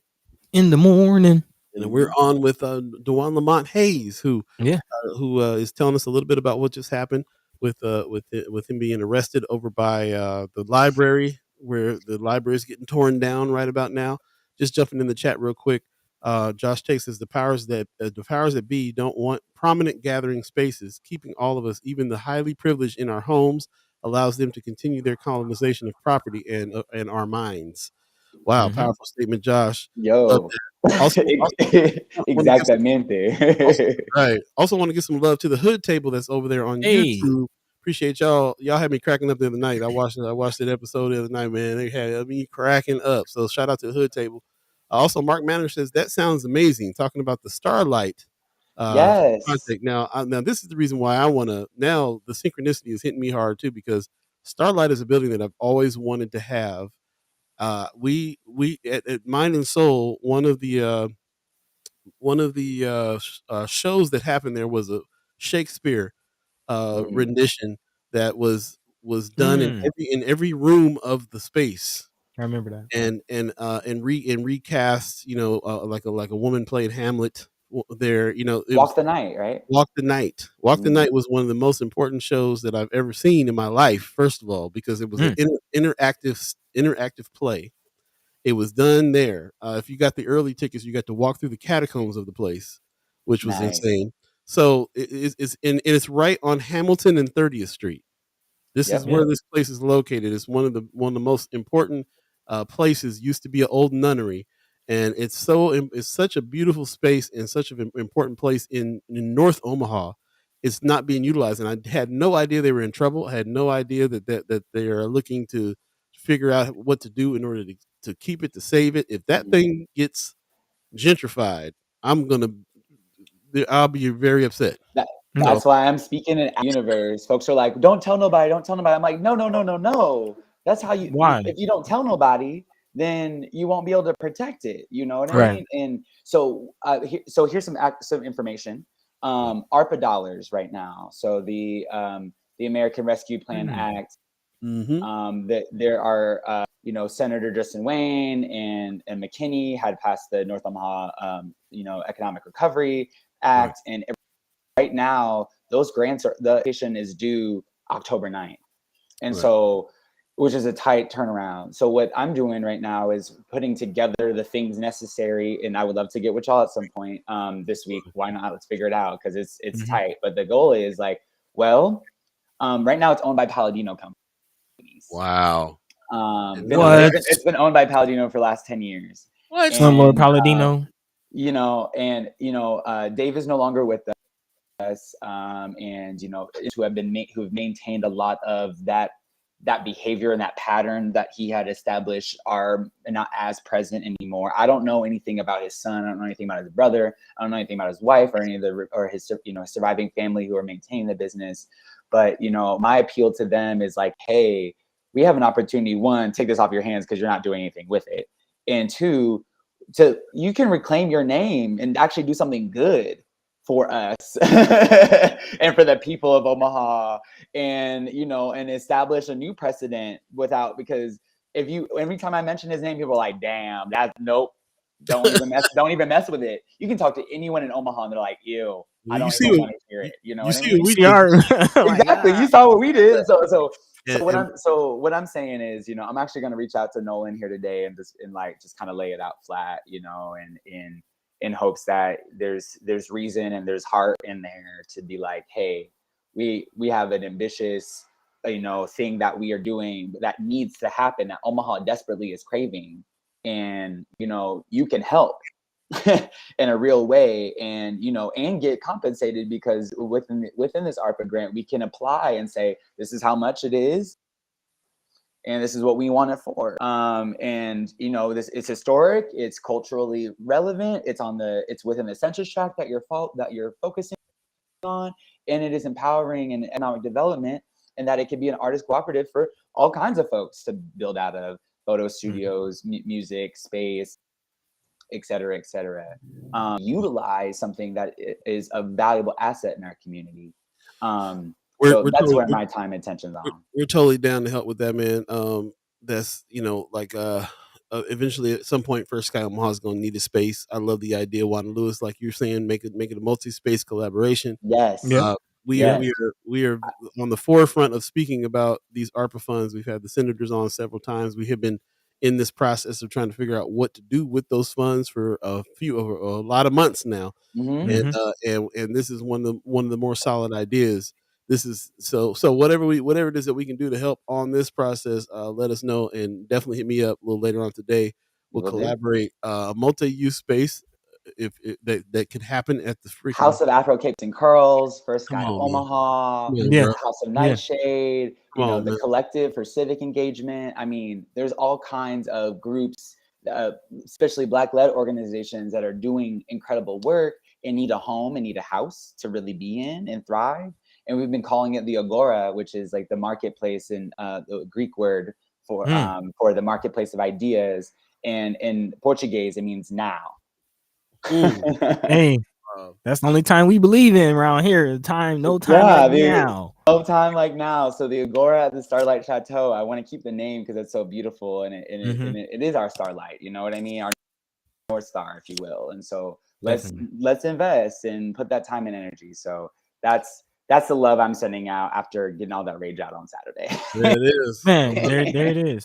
And I just had an idea of something I would like to see. I've DJ'd a wedding there. It'll be a perfect space for like community town halls. It's big enough to fit a nice amount of people in there. There's a stage. Yes, that'd be perfect for community town halls. Real stuff. I'm talking about all of those things because we can have all that environment and accommodate it.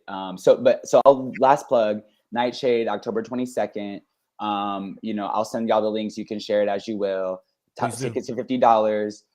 There is a donation-based dinner provided by Oatspread Sanchez prior to it, and we're just doing an opportunity. We're using it as an opportunity to get this, like the energy together and conjure this and acquire it.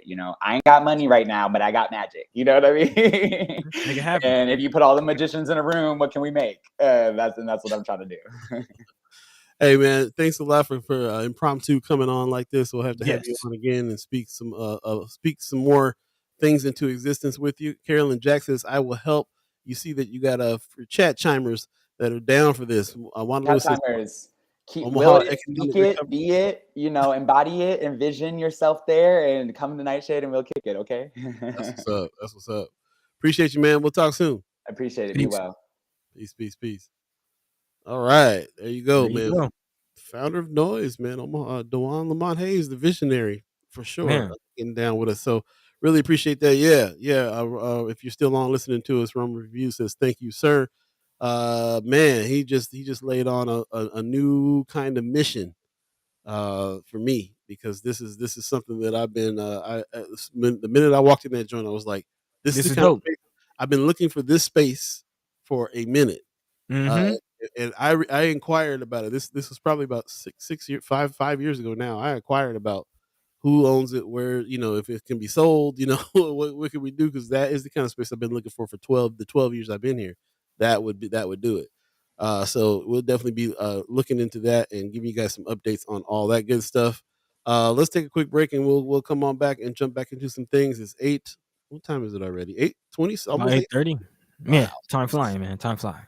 Time is flying. We also going to get back and show a little honor to Sacheen Littlefeather, who, if you remember back in the 50s, man, got up from Marlon Brando, Marlon Brando was an Omaha cat, man, Nebraska native.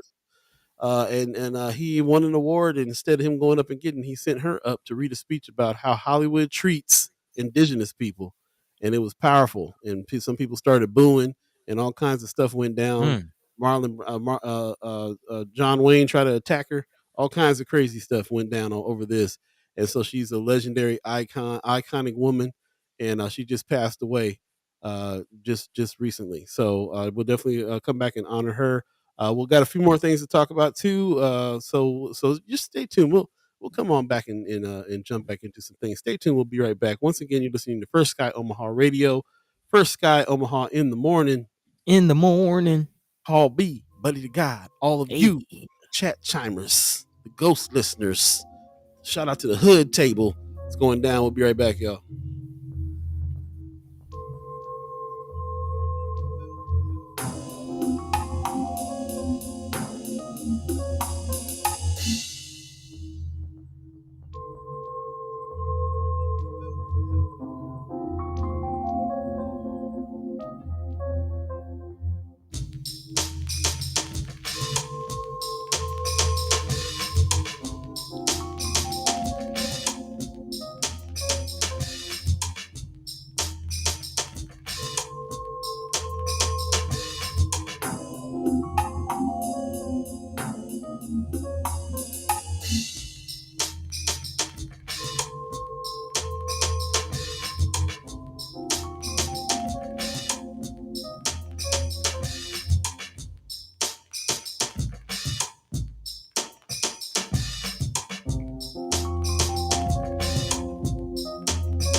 Welcome back, welcome back, welcome back, welcome back, welcome back. You're listening to First Sky Omaha Radio. First Sky Omaha in the morning.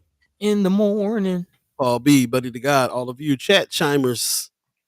Man, appreciate you guys jumping in the chat. Wanda Lewis, you're exactly right. It's going to take collaboration, the key for getting these funds, collaboration with like-minded people. I think we've done a little bit of the work in gathering together some like-minded people. It's all about making some phone calls today and really trying to get on the ARPA funds application on the 8th, put something together. Most definitely. Really appreciate everybody who's jumped in on that. Carolyn Jack says, refuse the Oscar for Best Actor. Powerful. Yep. That was a very, very powerful moment. This little feather we're talking about just passed away. And here's a quote that she actually said. When I'm gone, always be remembered that whenever you stand for your truth, you will be keeping my voice and the voices of our nations and people alive. I remain Sacheen Littlefeather. Thank you. And shout out to her, man. She was iconic. Put the issues of Native American people in so many people's heads at that point. This happened 50 years ago too, and this is some of the first times I've talked to people who said this is the first time they ever even knew or became aware of like the way that Native Americans were being portrayed in films at the time, and so on. Pretty crazy that John Wayne tried to attack her at the Oscars over her saying what she said. Thinking about all his movies and how the Native American people are portrayed in his movies. He's the hero of all the time. Very interesting stuff. So let's go ahead and dive into it. You basically just told the whole story, but yeah, let's go ahead and dive into it. And that's an interesting point though, because you can almost say that John Wayne played a predominant part in that treatment. Like the whole ideology and viewpoint of Native Americans come from John Wayne films and films like John Wayne's films. But John Wayne being, the kind of poster boy for that era, Western films and things like that. Yes, the way the Native Americans were portrayed in that era. You can definitely direct, some of that blame towards John Wayne. So it's very interesting. But again, for those who aren't familiar, yes, as reported by NPR, is it Sacheen Littlefeather? Recently passed, as Paul mentioned. She is most notable or most known for declining Marlon Brando's Best Actor Oscar in 1973. She has died at the age of 75. And the Academy is giving her flowers. Announced her death on its official Twitter account. No cause of death has been given, but multiple news outlets do report that Littlefeather had been suffering from breast cancer. So, man, check your titties, y'all. Born Marie Louise Cruz on November 14th, 1946 in Salinas, California, Littlefeather later changed her name in her 20s as she explored her Native American heritage and became an activist. Again, on March 27, 1973, she provided probably one of the most dramatic moments in Oscar history as Brando's name was read for winning Best Actor for his role in The Godfather. Littlefeather took to the stage wearing moccasins and a buckskin dress to politely offer Brando's regrets for refusing the award because of Hollywood's treatment and portrayal of Native Americans. Her speech to decline the Oscar on behalf of Brando was, of course, met, as Paul mentioned, by a mixture of boos and cheers. She also said that she saw the actor John Wayne being restrained from rushing the stage while she was on, the LA Times reported. So, to say the least, he was quite heated, and actually you can kind of imagine so, because a protest like that could definitely direct people's support of his films, again, as he could be blamed for the portrayal of Native Americans. So very, very interesting, but definitely shout out. I was not familiar with this story, with this woman, with this situation at all, but it is very powerful to even hear the fact that, again, she declined Best Actor for The Godfather. I mean, come on, man, The Godfather. And that's shout out to Marlon Brando. Like I said, Omaha's own. Marlon Brando declined the Oscar for The Godfather. That's news in itself. Man, it's huge. And how he decided to do that, and what he decided to bring attention to was how Native American people are being treated in films, and so he sent this powerful woman up to read this statement. And if you watch the video sometime, because if you can see her decorum and how it is that she showed up and had to be scared to death up there, Man, literally. literally up there doing that.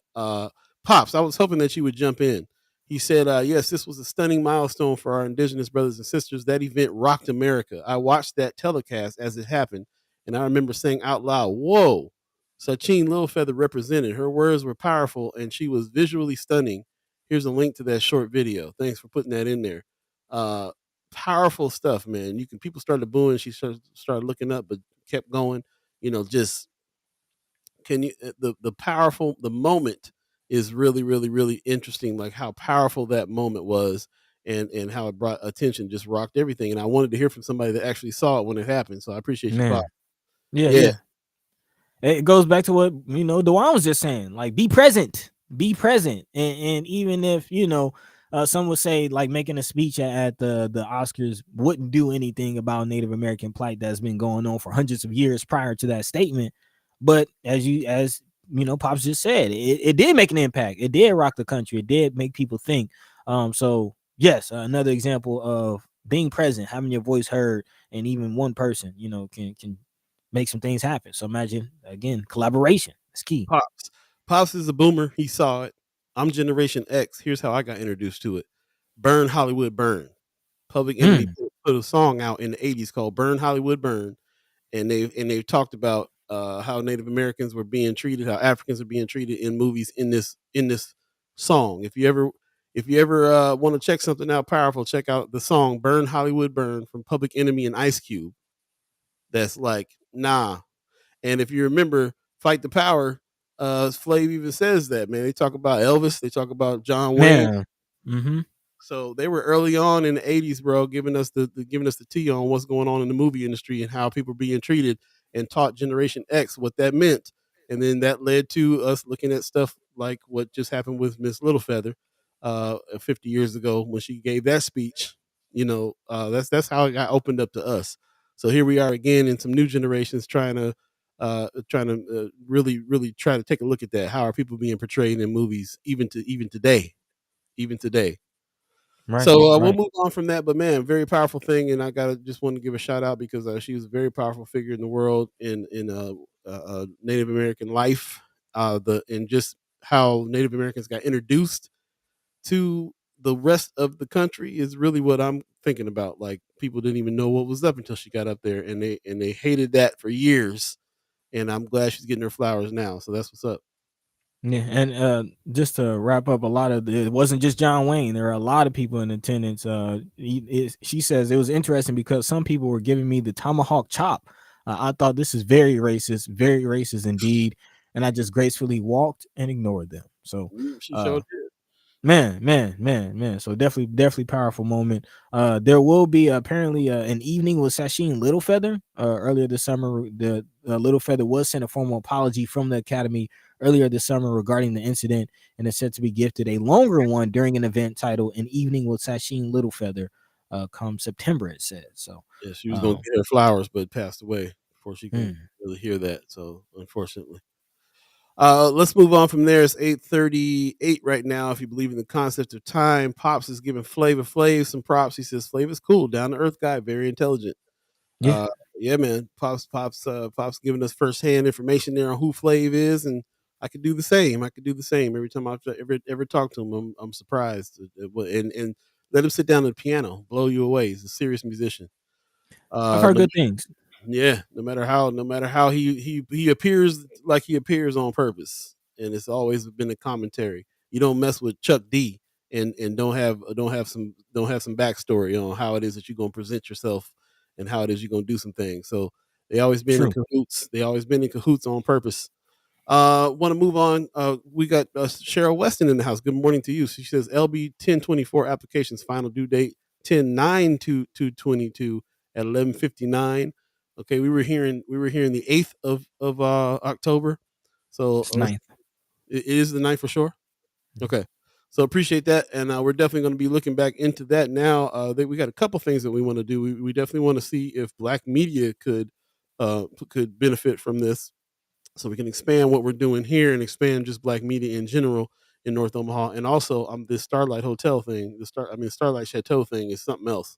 Man, that is something I want to talk to the brother about today and see what we can do there. Wanda Lewis says a lot of songs from back in the day gave us insight to what was to come, such as Marvin Gaye, What's Going On. Music used to do that. Sure, yeah. yeah. Rap, Actually, just quickly, man. A side note: there's some conversations. Remember, I met KRS-One. There's some conversations about self-destruction and possibly reiterating that message. man, For a don't new mess generation. with that song. That song was too classic to be messing with. Just putting it out, but They need to update it. They need to update it for sure. yeah, it could definitely use the same message. But just you didn't hear from me. Wanted is 8:40 right now. I wanted to jump into a story that I kind of wanted you guys' feedback with. So, Buddy, if we could jump into the story about what we just read in Omaha World Herald. Yes. Yeah. Let's you guys pay attention to this because I'm gonna need the Chad Chimers to chime in on this. I got a question about whether or not this article should be something that the newspaper wrote. So yeah, let me dive into it, Yeah, set up the stage, and I would love to hear the feedback from the people. Again, just about 20 minutes in the show, so let's go ahead and get this through. And mind you, this is not an editorial. Again, this is not an editorial. This we is shouldn't have set them up. Well, let's read it first. Let's not set them up. Okay. Well, this is actually talking about former, our recent guest, Dave Pantos, who is running for Don Klein. And headline reads, Douglas County Attorney Candidate's affair promotion of woman led to his ouster from firm. Apparently, this is something that I did not know about, but Omaha World Herald felt that it was necessary to bring up an incident that happened back in 2014 in which Dave Pantos, who was then executive director of Legal Aid of Nebraska, apparently got into some trouble, promoted a subordinate with whom he was having an affair, according to 3 sources who spoke with the Omaha World Herald on condition of anonymity. Further complicating matters, the underling was the wife of an attorney who once worked for Pantos at Legal Aid.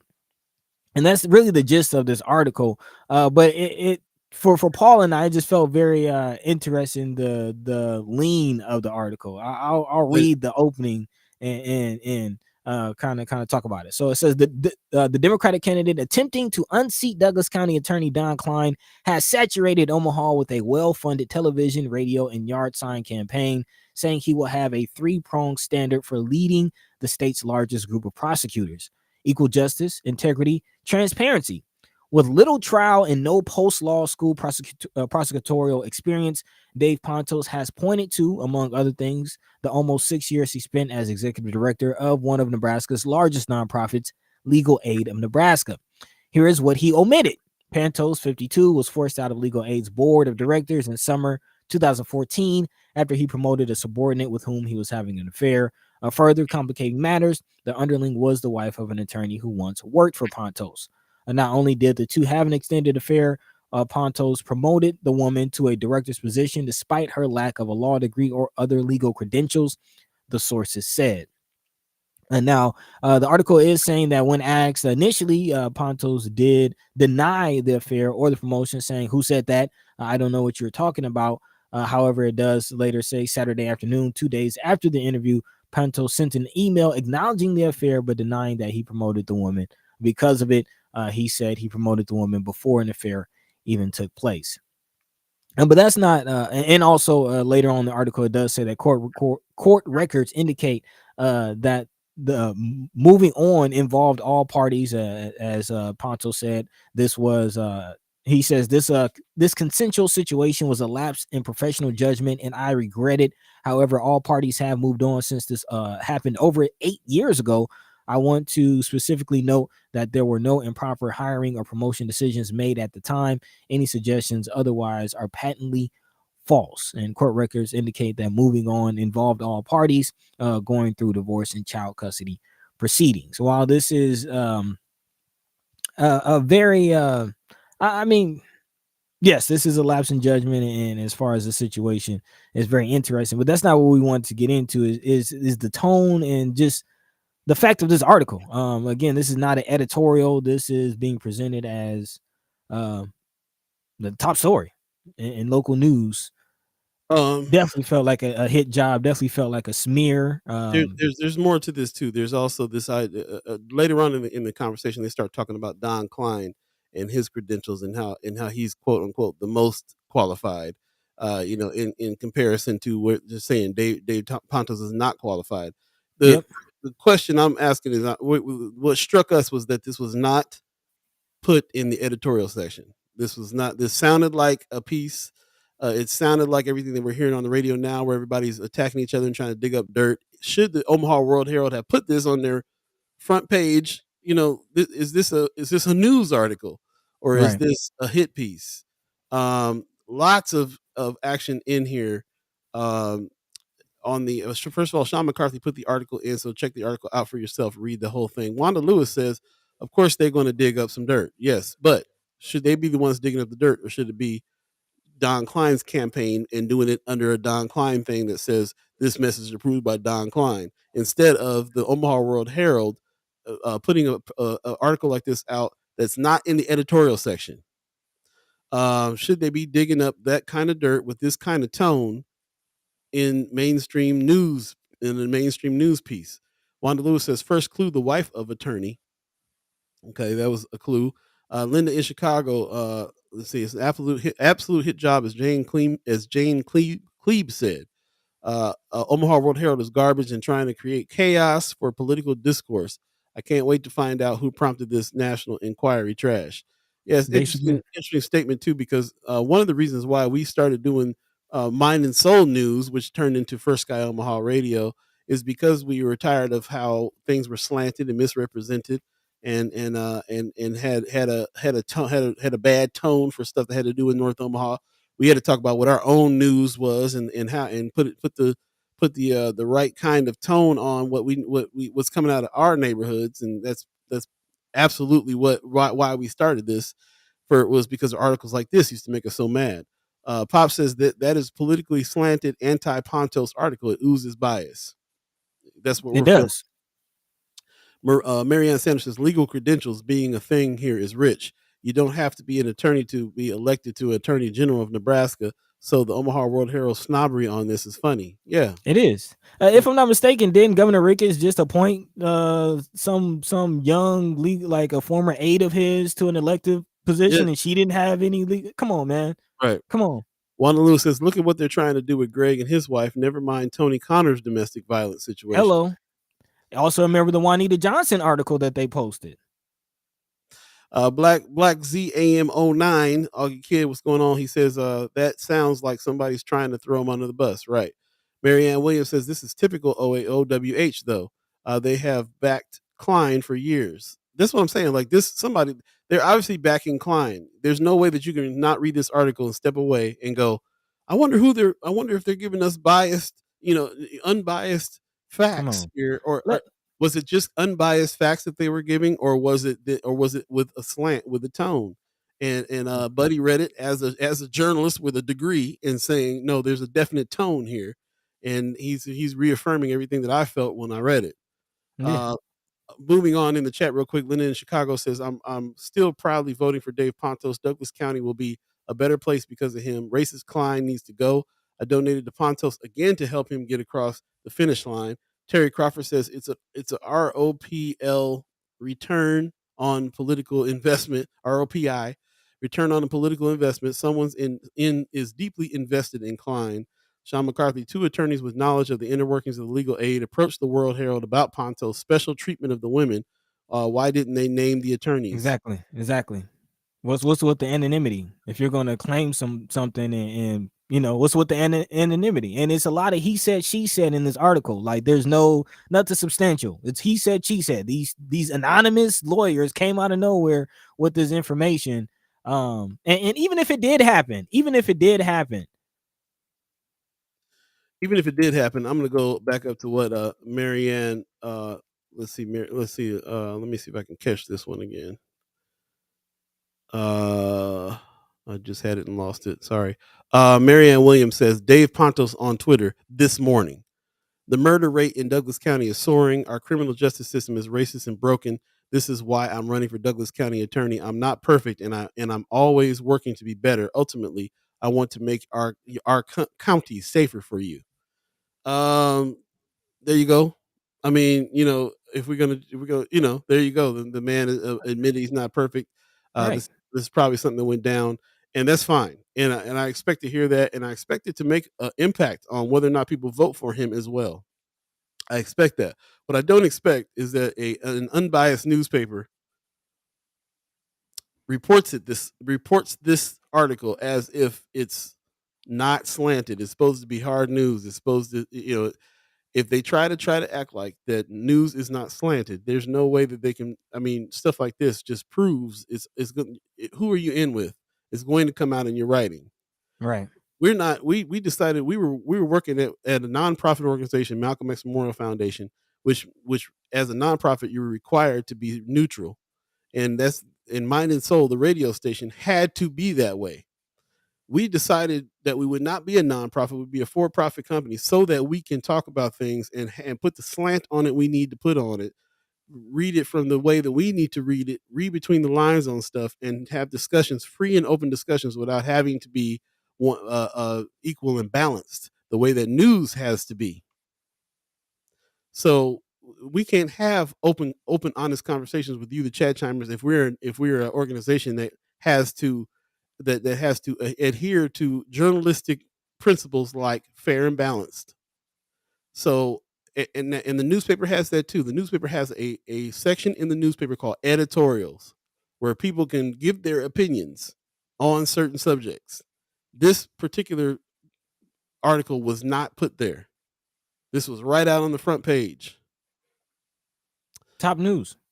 Carolyn Jackson's Omaha World Herald has always been biased. Sean McCarthy says there's no reason why the sources should be anonymous unless they explicitly said that they were afraid for their job security, which was not stated. If there's no reason to make a source announcement, then they should have posted the names. Again, Sean McCarthy is saying what we're saying. They should have made this a news article with facts, not a slant. He said the last quote also had an anonymous source, another legal aid attorney, said the board statement praising Pantos was designated to not alarm donors. It isn't good that the last time you ran a big organization, you were asked to abruptly leave, and you put the organization in a really bad place. The attorney said it was a mess. Another anonymous attorney making a statement. Right. And I also want to call out Todd Cooper, who's the journalist of this article, for how he talked about the Skurlock situation. Thank you. Forgot about that. Yeah, no, we definitely got to address that. Looking for the actual. It says the issue came to light as Pantos, a New Jersey native who moved to Omaha in 2006, mounts an all-out blitz on Klein, an Omaha native and four-time incumbent. So just kind of how those things are being laid out. But it says Klein, the state's most experienced prosecutor, initially ruled Jake Gardner's actions self-defense after viewing video that showed the man, James Skurlock, with his arm around the neck or upper chest of a Gardner. Klein later relented and asked Douglas County's presiding judge to appoint a special prosecutor and grand jury to investigate. The tone of that is wrong. First of all, James Skurlock was a child. He was not a grown man. He was not an adult. So to identify him as a man is false and just goes to I forget the term, but our young black boys aren't looked at as boys, aren't looked at as children, and that's a part of it. And then later also saying that Klein later relented, as if Jakeem Fox didn't protest outside of his house for a month for him to do that. There you go. Pop says, I love the Bible saying, from the abundance of the heart, the mouth speaks. The paper is displaying what is in their heart as opposed to sharing unbiased reporting. Marianne Williams says, we need to stay out of people's bedrooms and prioritize what's important. Both sides have ignored affairs as a part of the candidate's resume. If the candidate is on their side of the aisle, it's time to just stop acting as if we understand what's happening in people's marriages when we make judgments on these stories. This goes to a bigger thing that I always am wondering about too. Is everybody's little personal business always a part of the thing? As artists, we struggle with this question all the time. Can we separate the art from the artists? We talk about these types of things all the time. Can we separate the personal lives from the politicians? Do we feel like politicians are going to be making policy and doing things based on how it is that they have done things in their home. We all judge that way. He can't keep his home tight. How's he going to keep the city tight? We all judge things in that way. So how is it that we can reconcile that? How is it that we can not know what's going on in somebody's personal life? Or are we supposed to be ignoring what's going on in people's personal life and just seeing what they have to say about the issues and what they're going to do and hold them accountable to that? I don't have any answers to those questions at all, because obviously those are very, very complicated questions, because we all judge differently. We all decide on things based on whatever evidence we decide. Some people are like, I don't know about that dude because he said something funny, or because I remember that one time he did that one weird thing. Like we do this kind of stuff all the time. So and if smear campaigns didn't work, they wouldn't use them. Right. If it didn't taint somebody's opinion, they wouldn't keep using these things. So we got to figure out where we go with it. But that's a different question than whether or not the Omaha World Herald should have been not you know should have had a more balanced article about this situation. And who else?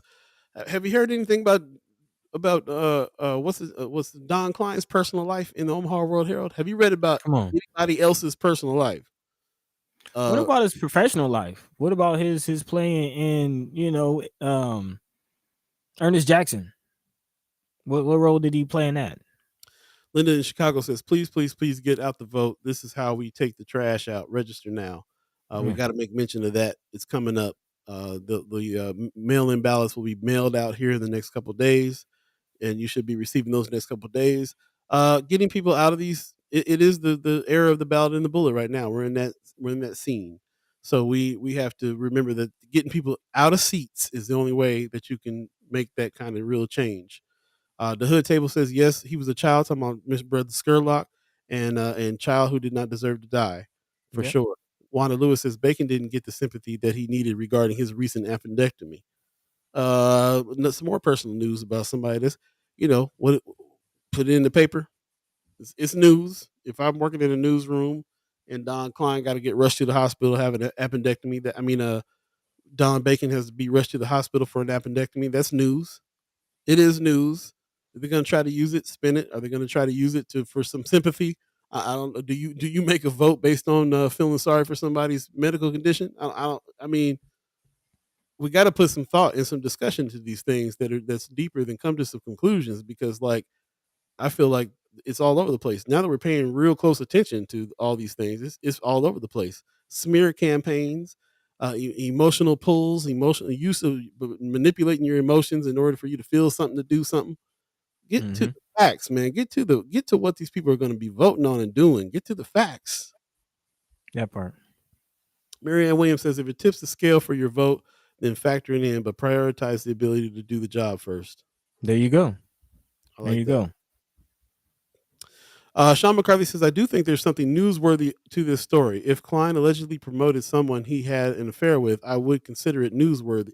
But if this was Klein, I don't think the Omaha World Herald would have accepted a story with 3 anonymous sources and no apparent reason to make those sources anonymous.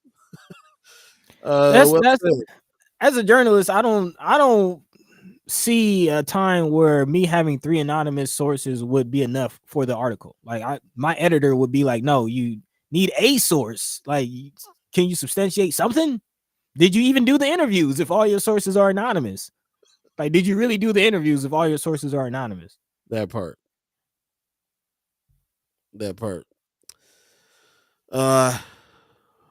Okay, well, we got a minute left in the show. This is the reason why I wanted to get started on that. This is going to be an ongoing discussion because, like I said, the basis for us even doing this show is because we're tired of how mainstream news portrays things sometimes, especially when it comes to our neighborhoods and things like that. We put some things out there. We're also, it's not that we're not trying to be fair. We're going to be fair with all of it, but we're in a discussion here, and that's what this is all about. We had Dave Pantos on as our last guest. He talked about all the things that he's going to try to do. We talked to him about some things. That we're behind him way more than we are behind Don Klein, I'm sure. And as far as like-mindedness is concerned, with Chad Chimers, Ghost listeners, and everybody else that's on here, we haven't anybody chimed up and try to be like, defending Klein and saying and attacking Pantos on the show. So we kind of think we know where everybody's head is at. But at the same time, he had some things we didn't talk about any of his personal life or any of those things at all that came up the other day. So now that it's in the Omaha World Herald as a front page article, something to talk about. If he'd have been on the show after that article, we might have had to ask him to address it because of how it was put out here and how it was played out. But I gotta say the biggest part of this thing for me that you can't read that article and not know the Omaha World. We're looking at the whole Omaha World Herald, not just his writer. The whole paper is behind Don Klein. Is what this is looking like because of where it was placed. Yeah, it's not just a writer, huh? Just go back to how they covered the Skurlock situation. There you go.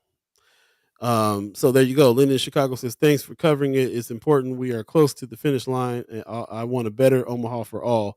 Appreciate you. New name in the chat. Appreciate that, Linda in Chicago. Wanda Lewis says the allegations does not change my vote. There you go. There you go. He acknowledged it. He said he regretted it. It was 8 years ago. Come on, man. That's all we want.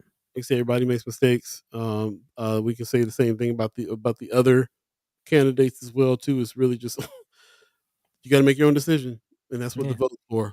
So I mean, just for me, the difference is one acknowledged it and said they regretted it and trying to do better. The other switch parties. That part, and double down on it, and still doubles down on it. They're still they just had a meeting a couple months ago about revisiting that whole case and how Don Klein did nothing wrong.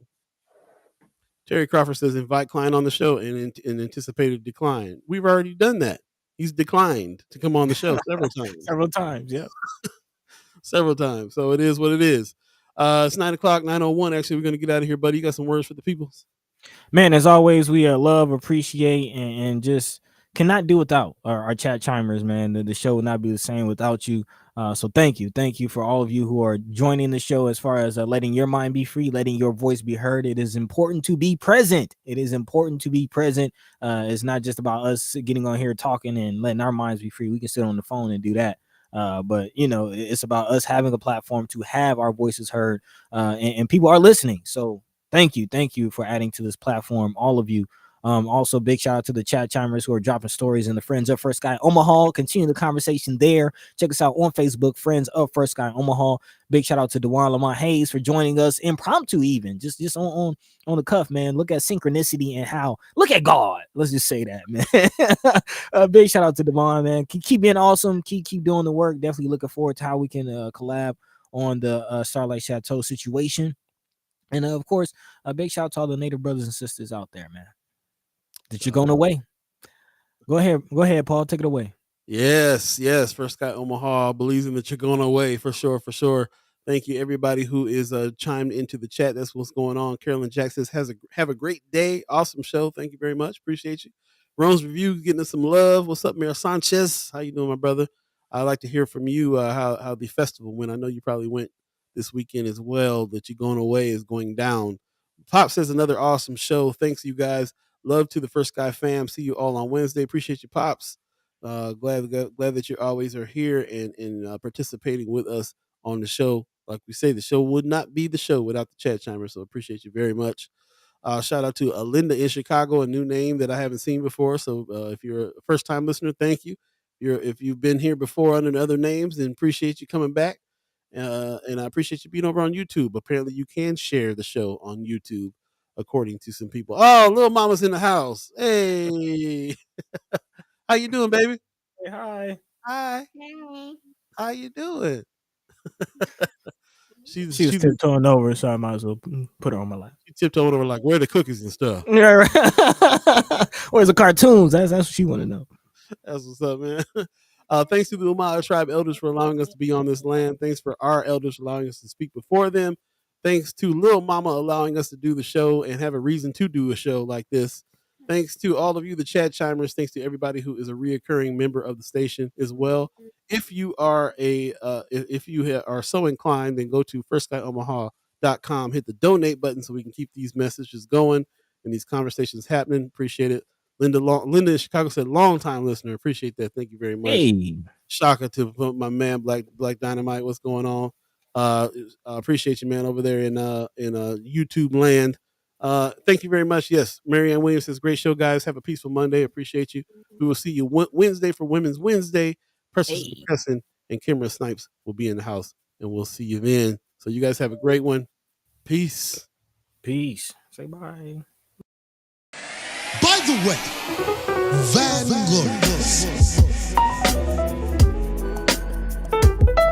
this is protected by the red,